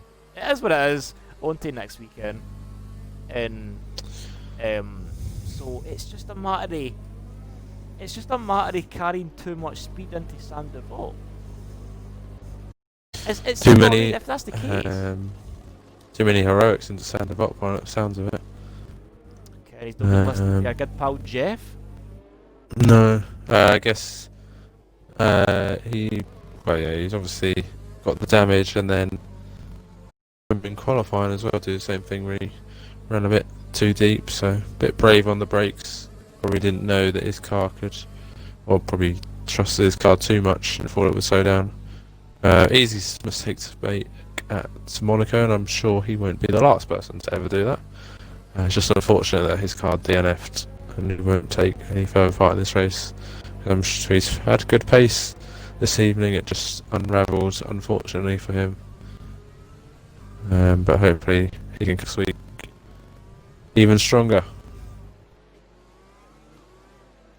Definitely, he says it is what it is, and we move on to the next race. But looking at the current field through the safety car period, we've got Ned Claw is the only driver yet to actually make a stop in this race. So I don't really know what Ned Claw's strategy really is at this point. I would have thought he would have took the opportunity to get a stop under this safety car and get himself at least onto the hards to the end, like everybody about him. We've got some drivers on the 1, we've seen a couple made 2, and we've got SPH and Stevo both making 3 stops in this race on lap 17 of 39. We are just short of the 50% mark in this race, so we still have another 50% of this race to go. The only thing I can think of is that he's going to put the softs on at the end, but obviously he's sacrificing a track position. But yeah, there could easily be another safety car, so he might get lucky. Who knows? But yeah, I feel bad for Crafty because he had a 20-second lead, and the safety car would have been the last thing he wanted. Usually in Div 3 you want a safety car, and he definitely didn't want one this time around. But let's put the people who were down, apart from Dingle Dolphin, who is a lap down. That's it, safety car is in this lap. Stevo's yet to join the back of the queue. He's only coming through Porty into the tunnel, so Stevo's going to have to make some headway through the Novell chicane and to back to try and join the back of the queue. It will be Jester that will be restarting the race once again as the safety car does he let it go through Anthony Noakes. He does. He's punched the ERS button and he's in overtake and he's going to try and point, but the racing point was quick to it. Yellow flags in the third sector. I don't really know what's happening there. I don't know if everybody slowing down and Constantine and up there through the final 2 turns, but everybody seems to get through fairly cleanly there as well. So we've got a battle between Cal Smith, and this is going to be, that's the lap car of Dingle Dolphin, so it'll not be a battle, it'll just be Dingle Dolphin just resuming position. Jester already getting a 1.2 advantage over Hypers and trying to get himself back out of that DRS bubble. Nedclaw just dropping off through this pack as he's got the other racing point, a Dodgy, right behind as well. So Nedclaw really, I don't know if he's banking on another safety car, trying to stretch the mediums a bit longer and try and go in the softs near the end. I don't know what his strategy is, but he definitely still needs to make a stop at some point. And I think he's compromised himself with that opportunity as he does get a bit of wiggle. Oh, Cal Smith. Just trying to have a look at Jones. Oh, there's a big crash back here somewhere. Dingle Dolphin, the lap car round. I've had to scroll through everybody there, so I apologise for that, but I just got a bit flustered because I've seen everybody. I've seen a yellow flag coming out and a car stopping, spinning through the chicane. But what's interesting though is Crafty might have had a bit of a very commanding race at the point before the safety car. Like, he's had that 20-second gap, he effectively had a free stop before the safety car came out, and what's meant that is Cal Smith is all over the place. Not all over the place, he's all over the back of Jonesy at the moment. Oh, and Jonesy's really slow through the tunnel. Is he going to try and go in? They've squeezed them in, untouched! Untouched! And there's front wing flying everywhere there, and Cal picks up a 5-second penalty for that. I don't really know what was happening. I don't know if it was on. I don't know. Jonesy might have been a bit late to defend that move, but to defend that position, Cal definitely had the speed through the tunnel. He punched the button and away he went, and I had that be a bit close to call. I think. Yes. It was. I don't know. Yeah, I don't know. I don't know. I think if that does go further, I think Jonesy might have more explaining today than Cal, because Cal definitely had the speed coming off the exit. Jonesy has been disqualified. Oh, he's been disqualified! He had a drive-through penalty and he didn't serve it. And yeah, well, there you go. Ah well, there's his penalty. There's his penalty for that incident. There we go. We've dealt with that. But that's just. See, the thing is though, he did come out of the pits after picking up damage with Cal, and then. I suppose the Yellow game flags didn't and- force him to do a drive-through. Regardless, but yeah, I think that's Dingle Dolphin, I assume. Get out of the way of drivers. But yeah, that's promoted Gareth up, Slaney up, Geddes, all them up. Baggy Fan is now in the top 10 after being a lap down, so there you go, 2-3 for you. Oh, and there's a move there. Maxwell's going to go up the inside of Jay Geddes into Anthony Noakes, and it just wasn't really going to work there. We didn't really get a good camera angle out there, but you could see enough of it to see that the move was a bit brave and audacious at least. But as you were saying, Mercs, Baggy Fan was a lap down early in the race, and he's in the points. Anything can happen. It's all about just sitting doing your own race. Like, everything can fall apart round about you, and you can still come off strong, even if you felt it was your worst performance. And that is the kind of like, that is the kind of blind beauty to Monaco. Like, you can have a really bad race and be lapped and pit like 3 times and everything else, and there could always be somebody that does that bit worse, and the safety car can help you get back into the race. VSC at the exact perfect time can help, and just people retirements as well really kind of come into play as well. So Baggy Fan really taking the benefits to the drivers retire and the safety car coming out, getting himself on the right rubber for the right times, and he's in 8th, and he's chasing Maxwell and Jay Geddes. This is for 6th place, so it really just goes to show you. And Dodgy's must be a front wing, surely. Yeah, it's a front wing, unfortunately. At mediums to the end of the Grand Prix. And that's the kind of what it's really going to be now. Like, see, because the pit stop window's been in by, drivers will probably just come in if they've got damage now. That's all I'm really seeing at this point. We might maybe see Scott in the Ferrari or Gareth coming in really late on. But everybody else should be making it to the end, in my professional opinion. But if they don't, it'll probably be for damage, so that'll be something to keep note of.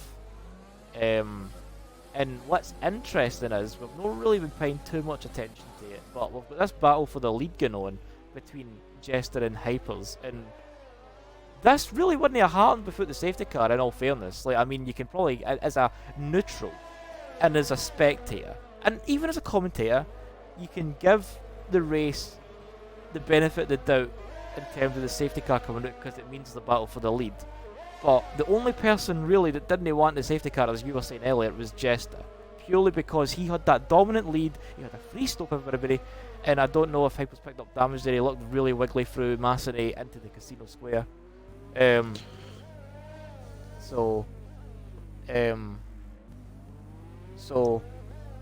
We've got some chat action, Max. We'll just maybe cover that then. Well, it's a bit of a stagnation. Everybody is kind of losing their minds over the incident between Jonesy and Cal. Everybody was kind of expressing opinions there. 2 racing points coming through in the race. Yeah, yikes, says Jord. I wouldn't mind ghosting removed. I prefer it full if you messed it up as realistic consequence, but it's too many VSCs and Rangus is same. I mean... Oh, there's a move on here. SBHH on the... Oh, no. Oh, God. SBHH on the inside of the tunnel is cool. Oh, it looked like he squeezed Baggy Fan into the wall there. A little bit. Baggy Fan, I think, escaped with damage, thankfully, but it was a bit hairy at that point, as that has been moved through there, but yeah. And SPH makes the move, and Baggy Fan just gives him a wee push and a wee shove through Raskas and through Anthony Noakes as well. But notice the chat action there. Kurt says, this is like up on Instagram? It definitely does. I'm sure one of the representatives will put a link to that in the chat somewhere below. But we've seen the issue in Ghosting coming up time and again. It's not really the place to air that particular argument on a broadcast, so we'll keep that to that. But I mean, I feel like the ghosting personally does help in instances like this. As we see Dingo Dolphin retiring in the pit lane, so that racks that tally up to 5. And Ned Claw, who was running in third, he was as high as third maybe about 5 laps ago, maybe 8 laps ago, and now he's last. And I think that might just be down to damage. And I think that's, I'm just going to reiterate that again, I think that's really what these pit stops are really just going to be. It's just going to be damage. It's just going to be people picking up wee bumps and wee crazies on their car, and it's just going to be them coming in, getting that amended, maybe changing a wee bit of the aero setting, or changing some settings outside the park family in between. See SBH going really wide through Rascastle, that's going to keep Baggy Fan a run if he can get a good exit off Anthony Knowles, which he does. DRS is open, ERS is activated as well. Yellow flags are out at Rascastle to Cal Smith, so Cal Smith's race is just gone from bad to worse as the yellow flags come out and he comes back into the pits. Oh, Jules is ahead of Stevo and stays ahead of Stevo. Stevo's got a point at the moment. I say at the moment, he's got Dodgy coming up at him, so he's got to keep his wits about him. He's looking in front and behind. There's the lead. Oh, as Dodgy just drives straight into the back of Stevo, and that is, well, so you've got to look out for behind. He probably doesn't have to anymore because Dodgy is. And that's yellow flag, that's Jester! Sorry, just to cut across you there, Max. Jester was pushed into a mistake there. We completely missed it on camera there. We just saw the yellow flags coming out, and it was the Williams at Rascas, and Jester's made a mistake somewhere, and that's allowed Hypers into the lead. We've completely missed that. We were too busy focusing on the battle for the bottom end of the points when there was action going on at the front of the field. And Jester, I don't really know what happened. He might have maybe just clipped that inside wall at Rascas, and the car's just kind of threw itself into a spin, and he's lost all the time. He doesn't look to have lost any bit of his front wing though, which is key, considering that it still allows him to keep track position and try and close Hypers in. He's got 13 laps to try and chase, but the shoes on the other foot now for the Williams driver. He's not being chased, he is the chaser. And as a driver, I very much like being the chaser. I hate being chased when I'm driving, and I don't know if you share that same opinion. I like to be the one chasing somebody rather than the one being chased. I don't know if you share that as well. Yeah, I think you'd rather be a chaser, as Dodgy's made a move on Stevo, despite having damage.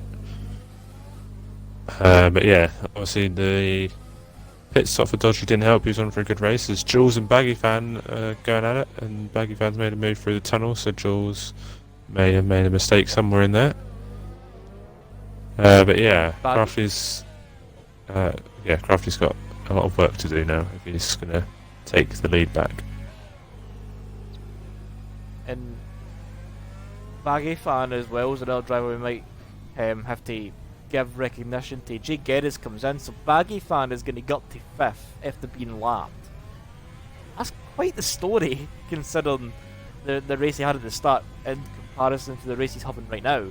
As we see Jay Geddes coming in for a set of mediums, and that's going to let Maxwell pass, that's going to let Scott and the Ferrari pass, SBH might get past as well, that might be close, so we'll jump on board Jay Geddes. You'll see Scott and the Ferrari just gone by there, and the bottom of our screens we'll see SBH going to have Jay Geddes on the inside there, and as Jay Geddes going to try and beat him out, and SBH makes it work, so that hype was quite anticlimactic to be honest, but it was close enough for a bit of speculation there, but Jay Geddes finds himself coming back out on the track in 12th place. And we've got Jules on Baggy Fan again. Let me get that particular battle. That's not that one that we got. Is Jules going to try and make a move into the chicane? He does not want to repay the favour this early on, so he is just going to settle behind it. I feel like this is where the battle's going to be because you've got Dodgy there just looming in the background as well. As you see him just going through to back, right behind Jules. So Dodgy's really real needs to in, and he's going to be making this a three-way battle. And it looks like it will be a three-man battle for 5th by the end of the next lap. Like, because Dodgy really looks like he's on some serious pace right now. You'd think so.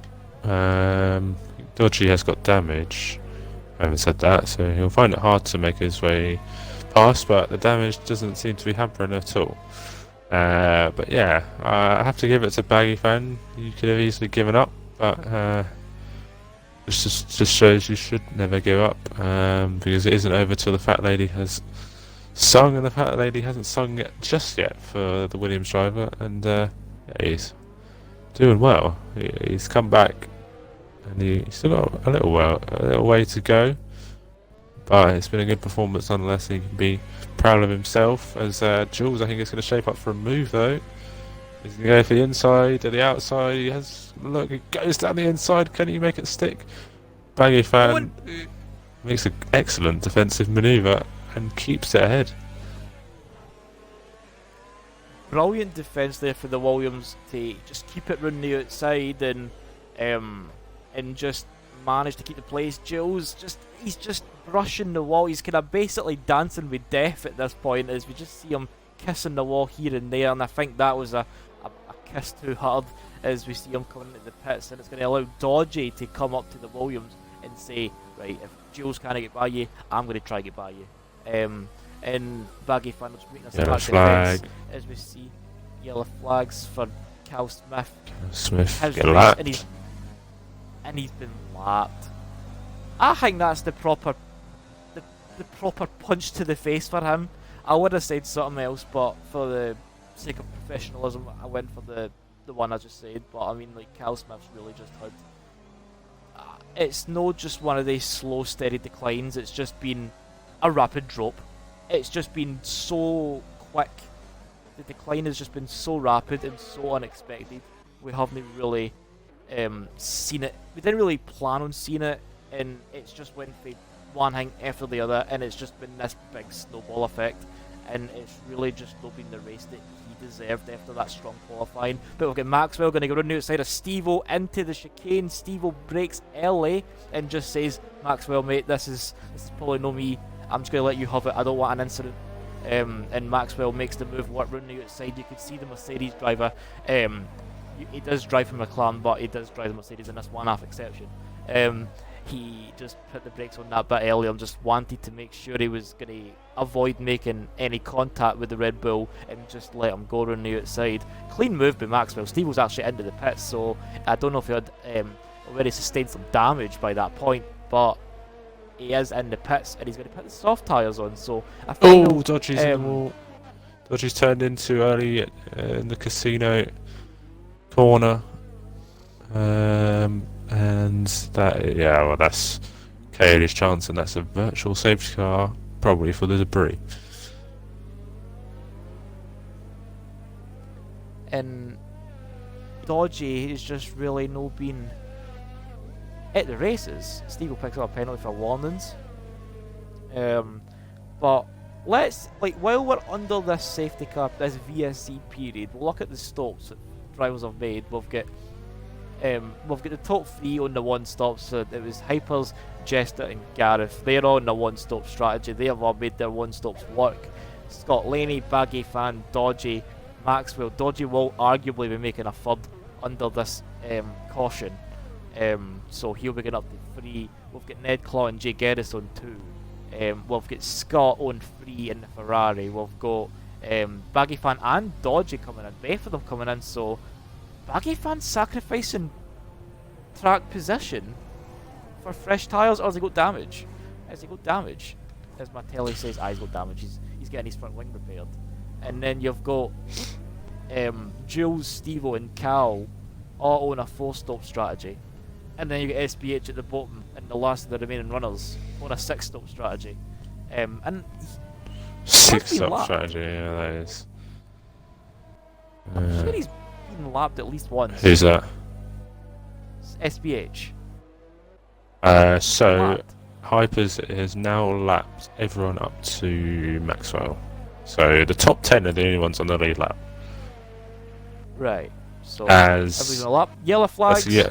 That's Crafty. Jester.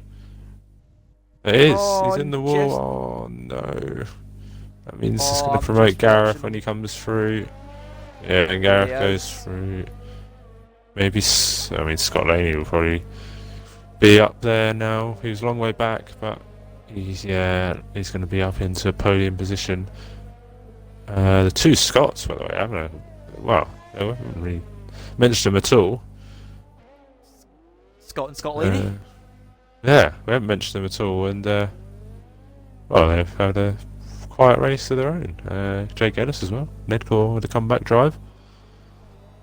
Definitely But been. the soft compound tyre runners will be on them. It's definitely been.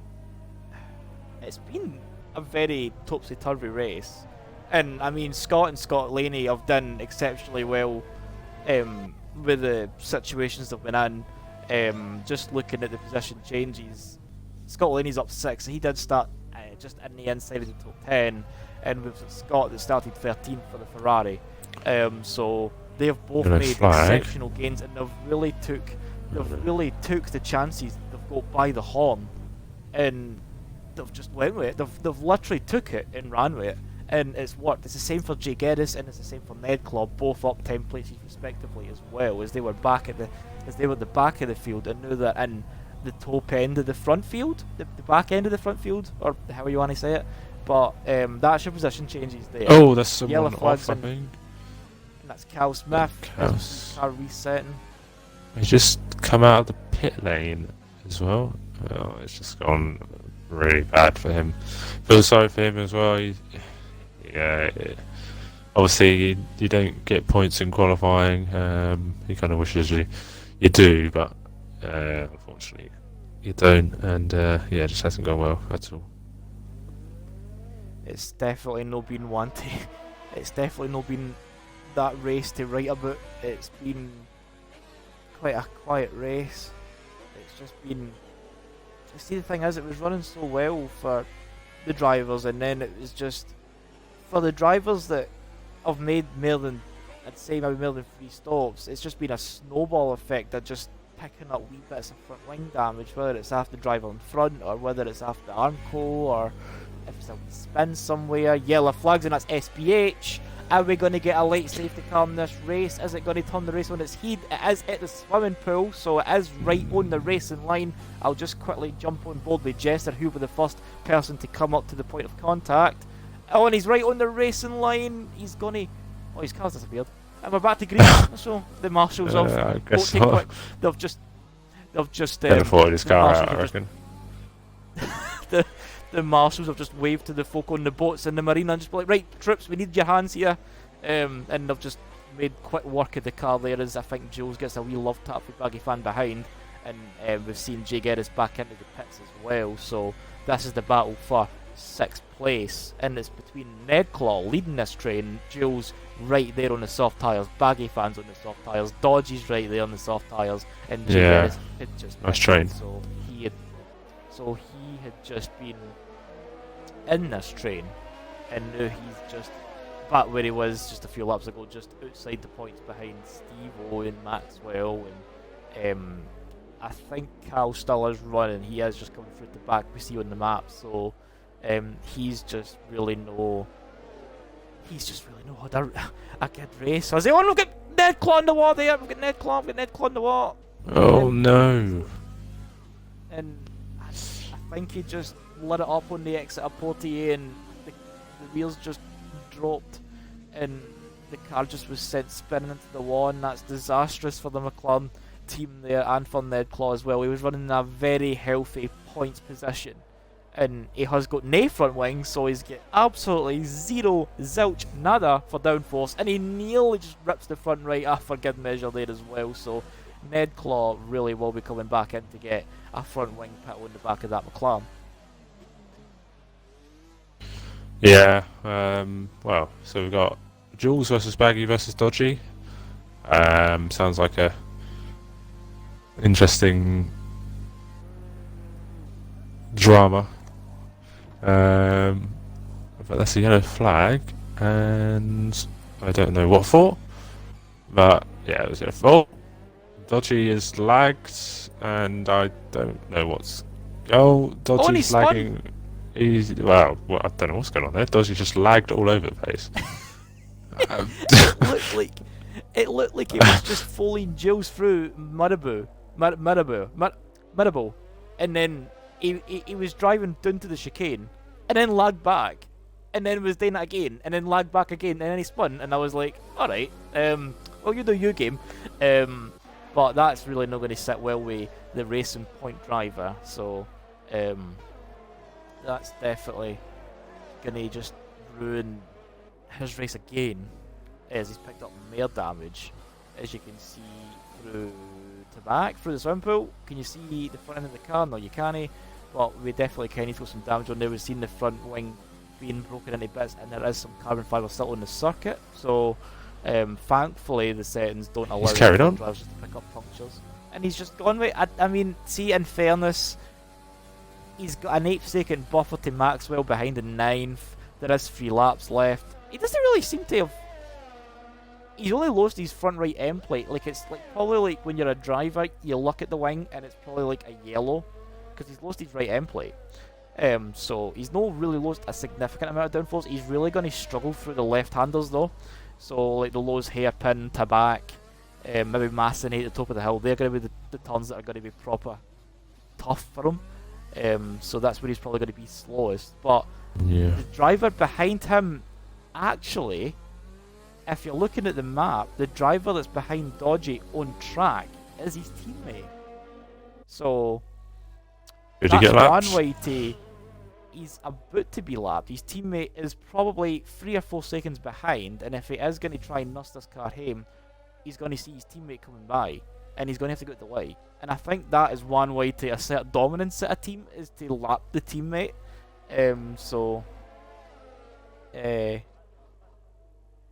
But I was going to say, let's take a wee look at the chat and see if MD's rooting for anybody, and I've just seen a film. Yeah, so I'll leave that. I just didn't look at the chat if I was you. But well, we could just say, yeah, you're going to say votes for driver of the day, yeah, I reckon. Driver of the day. Yeah. We need to know the driver of the day. We need to know driver of the day, so please, in the nicest possible way, if we could please deflect for a slight moment so we can get your votes in. And I'm going to ask you, Max, who's really been the driver that stood out for you? Who's really been one that's shone under the night skies of Monaco? It's quite hard to say because there's a lot of people who've put in pretty good performances. I'd usually say around Monaco it would be someone who makes up the most positions, but I have to say Hypers has been through quite a bit this race, with the disconnection at the start, then a drive through, which dropped him back, still only doing 1 stop, and still at the moment going on to win the race. I think I'd have to give it to him because he's been pretty supreme ever since Crafty had an unfortunate incident. Crafty looks like he's still going to finish on the podium, but I imagine if he stays on there, we're going to have a pretty somber interview with him. Yeah, Gareth will be happy. Gareth's done pretty well. I'd say the 2 Scots as well, pretty good. Baggy fan, obviously, with his pretty good. Well, pretty good. It's probably an understatement, but pretty good comeback drivers. There's quite a big battle going on. Scott Laney, I think, has made a mistake. Actually, as I've said, he's had a good drive. Scott Laney's made a mistake, so he's got damage. So it looks like Scott will move up into P4. And there's a massive train behind here, but yeah, I'd say at the moment Hypers will be driver of the day for me, but it's not all done yet as we're on the last lap of the Grand Prix for Hypers anyway, and Gareth. And these guys on lap 38, but Scott Laney's going incredibly slow, and this could end in tears. This could be your final lap to watch, ladies and gentlemen, boys and girls. Someone's got to make a move. Someone be brave. Go on. And they're going to have that's Dodgy that's right there, but it's going to be Hypers just coming through this in the final sector. So we'll quickly just jump on board with him to see him come through the final 2 turns. He had a connection issue at the start of the race. He gave Jester a run for his money, battling for the lead, pushed him into a mistake. He's going to be the one to see the checkered flag first, while Merckx is going to give us some information on what's happening at the back. Jules is having a look up the side of Scott, and he's slipped up the inside of him. Oh, and Jules is in the back of Scott as well. Can Baggy capitalise on all this? I don't really know what's going on. Jules is up the inside of the hairpin. Oh, and he shoved him into the wall. Oh, and they're dragging each other around, and just don't know what's going on in this last lap. This is all for 4th place. Scott Laney's hit the wall. Oh, and Jules is slammed on the outside. Oh, no so word. Oh, Scott against Scott Laney. Oh, and Scott Laney. Oh, Scott Laney's in the wall. Scott Laney for the points. Oh, no. Go on. Oh, my God, this close between Baggy and Scott. And Jules has hit the wall on the exit. What is going on? This is so close. Wait, this is for 4th. This is for 4th, Merckx. This is and Jules has just cut the swimming pool. You can't go cutting lanes, Jules. You need to go and run the race. I would dive bomb someone. Scott. it's just kicking off, and it's Jules. I'm sorry for Gareth and Jester. Apologies for your lack of acknowledgement there, but a strong drive for the podium. But we're so fixated on this battle for 4th.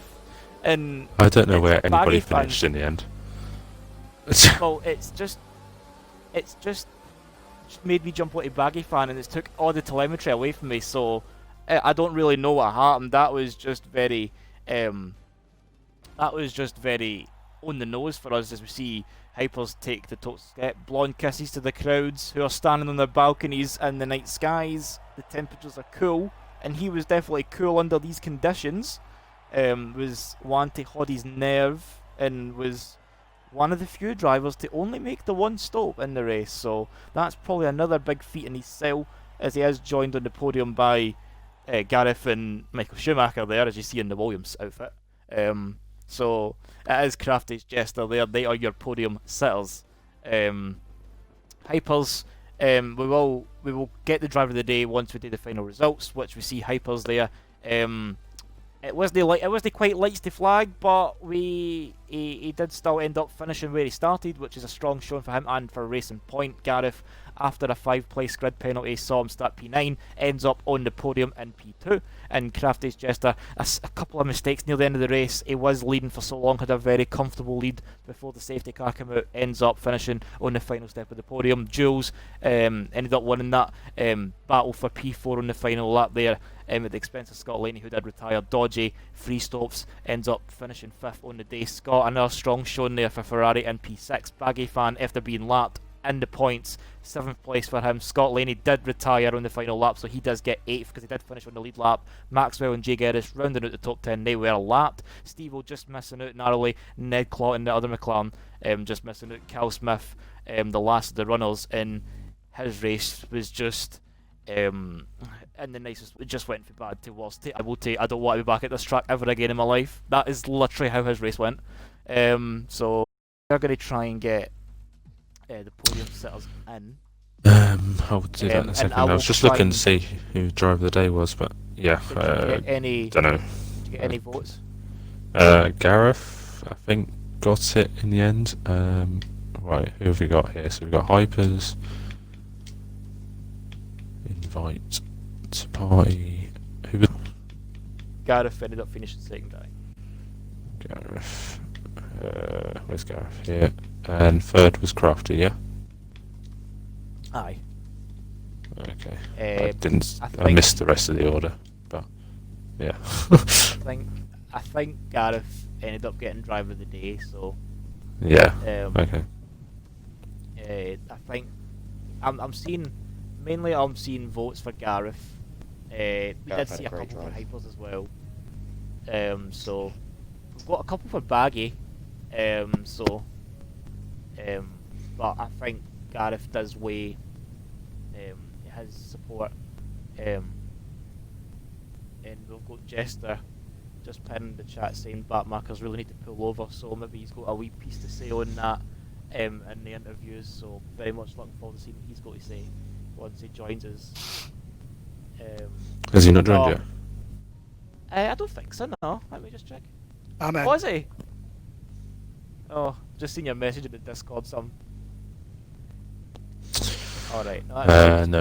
Is everybody in? Click that wee. Everybody is in. Yeah. Click the box. You'll be fine. So we'll get the interviews underway. Because we can't sit here all night. So we'll go for our third place man, Crafty. Still gets the podium. Safety car kind of, I would say, well, it's no doubt the safety car ruined your race. It did. And then, but And then Hypers just put the pressure on when it came back. yeah, I was going to say that Hyper's put the pressure on, which and unfortunately a couple of mistakes. But I guess They hit the bar at the back. The spin, Hypers got by, but the back markers. Oh, I had to move. I got a 3-second penalty trying to avoid them, or thought they were moving over and they weren't. And then going up the hill, they just got in the way. I thought they were going to let me pass, and then I just put the nose into the wall. Yeah, just because there's ghosting doesn't mean to say they shouldn't move. Yeah. Anyway. Yeah. I think you could take some pride from that race. But I'm still happy with a podium. Yeah. It's all relative, isn't it? It's obviously a slight disappointment, but yeah, no, if you told me before it started I was getting third, I'd be happy. Yeah, I think most people would around here. But yeah, I have to say well done anyway for Thank you. keeping all four wheels on the car. Just. Move on to Gareth. Second podium in a row, I believe. Yep. And I think you obviously, well, it kind of got better. Your night kind of got better as it went on because you obviously had qualifying and then you had the 5-place grid penalty. But you benefited from other people making mistakes, and you didn't. Well, from what I saw, you didn't really make any. So in that race, so talk us through that one. Yeah. Yeah, the end was in qualifying when I spun. Tried to get the car turned around quickly. Mercedes come along. Apparently I was ghosting, and then at the very last minute I wasn't ghosting. He caught the side of me. So yeah, the game gave me a 5-place grid penalty for that, which was nice of the game. So yeah, start of the race, just tiptoe around, see what M plates were flying, find my way through, and then stupidly cost myself a drive-through penalty for speeding under the safety car under VSC. So I thought, right, that's it, race over, because obviously track position around here is key. But yeah, just kept my nose clean, kept tiptoeing through, and safety car come out, people had to pit for new wings and stuff, and I just kept the mediums going. Strat worked perfect. Yeah, I think you listened to the boys in the Red Bull team chat, so... yes, I did. Yeah. Did you make a one-stop? Well.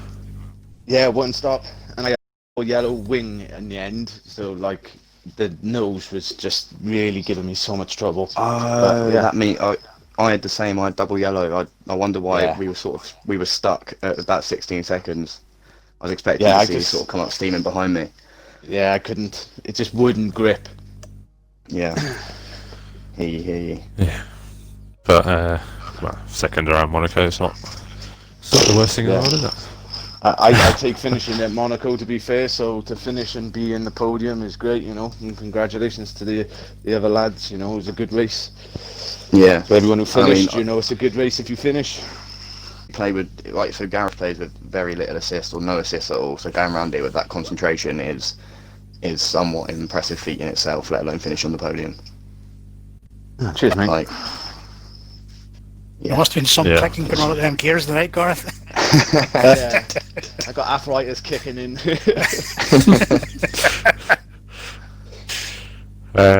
Yeah, so well done on second place. We'll move on to our race winner then.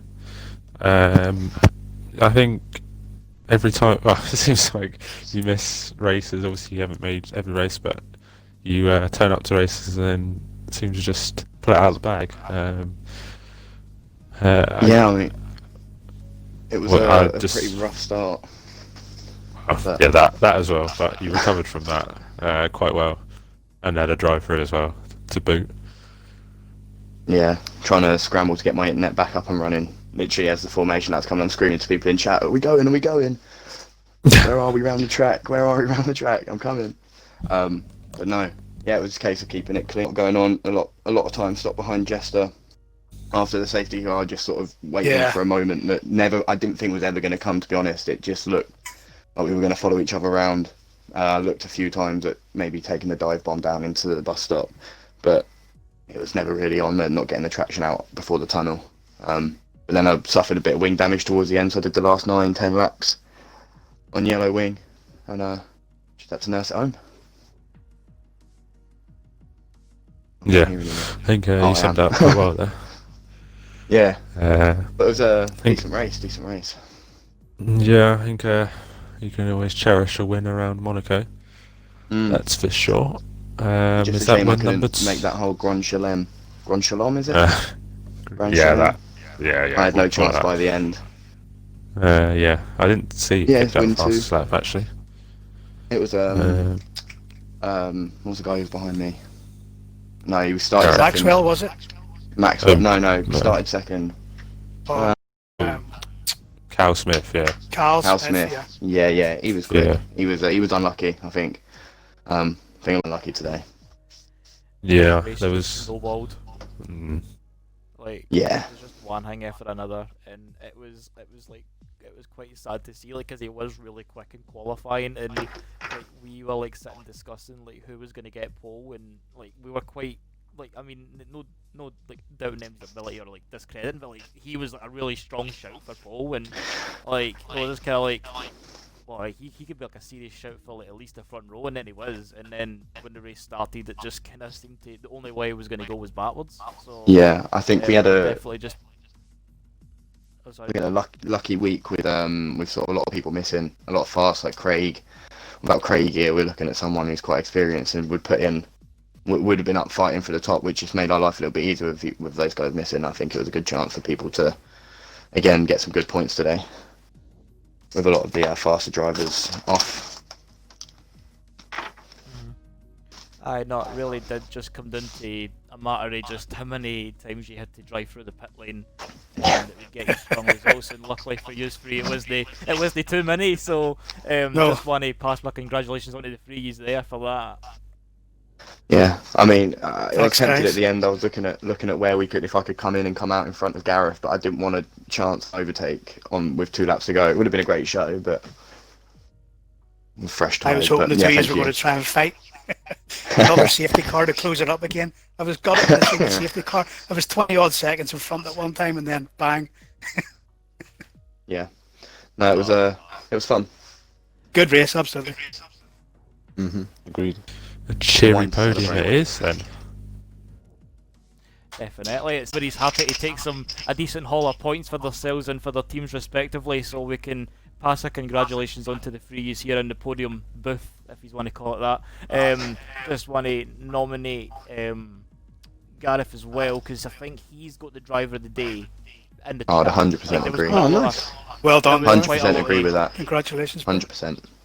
Yeah. There was Thank you. quite a lot of discussion in the chat in terms of just other things in the chat, and we had to ask them to like kind of shut up so we could like get a driver of the day, and they ended up voting on Gareth at the end of the day. So just want to pass that accolade on to yourself, and just a well done for delivering another to everybody for a very exhilarating race under the night skies of Monaco. I very much enjoyed that as a spectator and a commentator, and I very much look forward to seeing what the drivers have got for Baku in a week's time.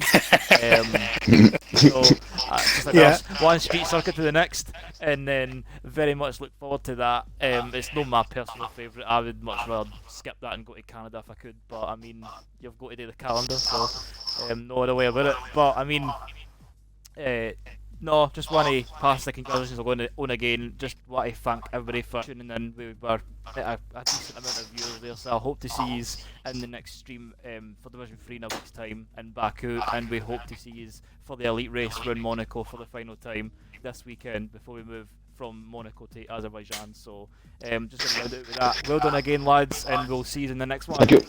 In a bit. Cheers, guys. Thank you. Cheers.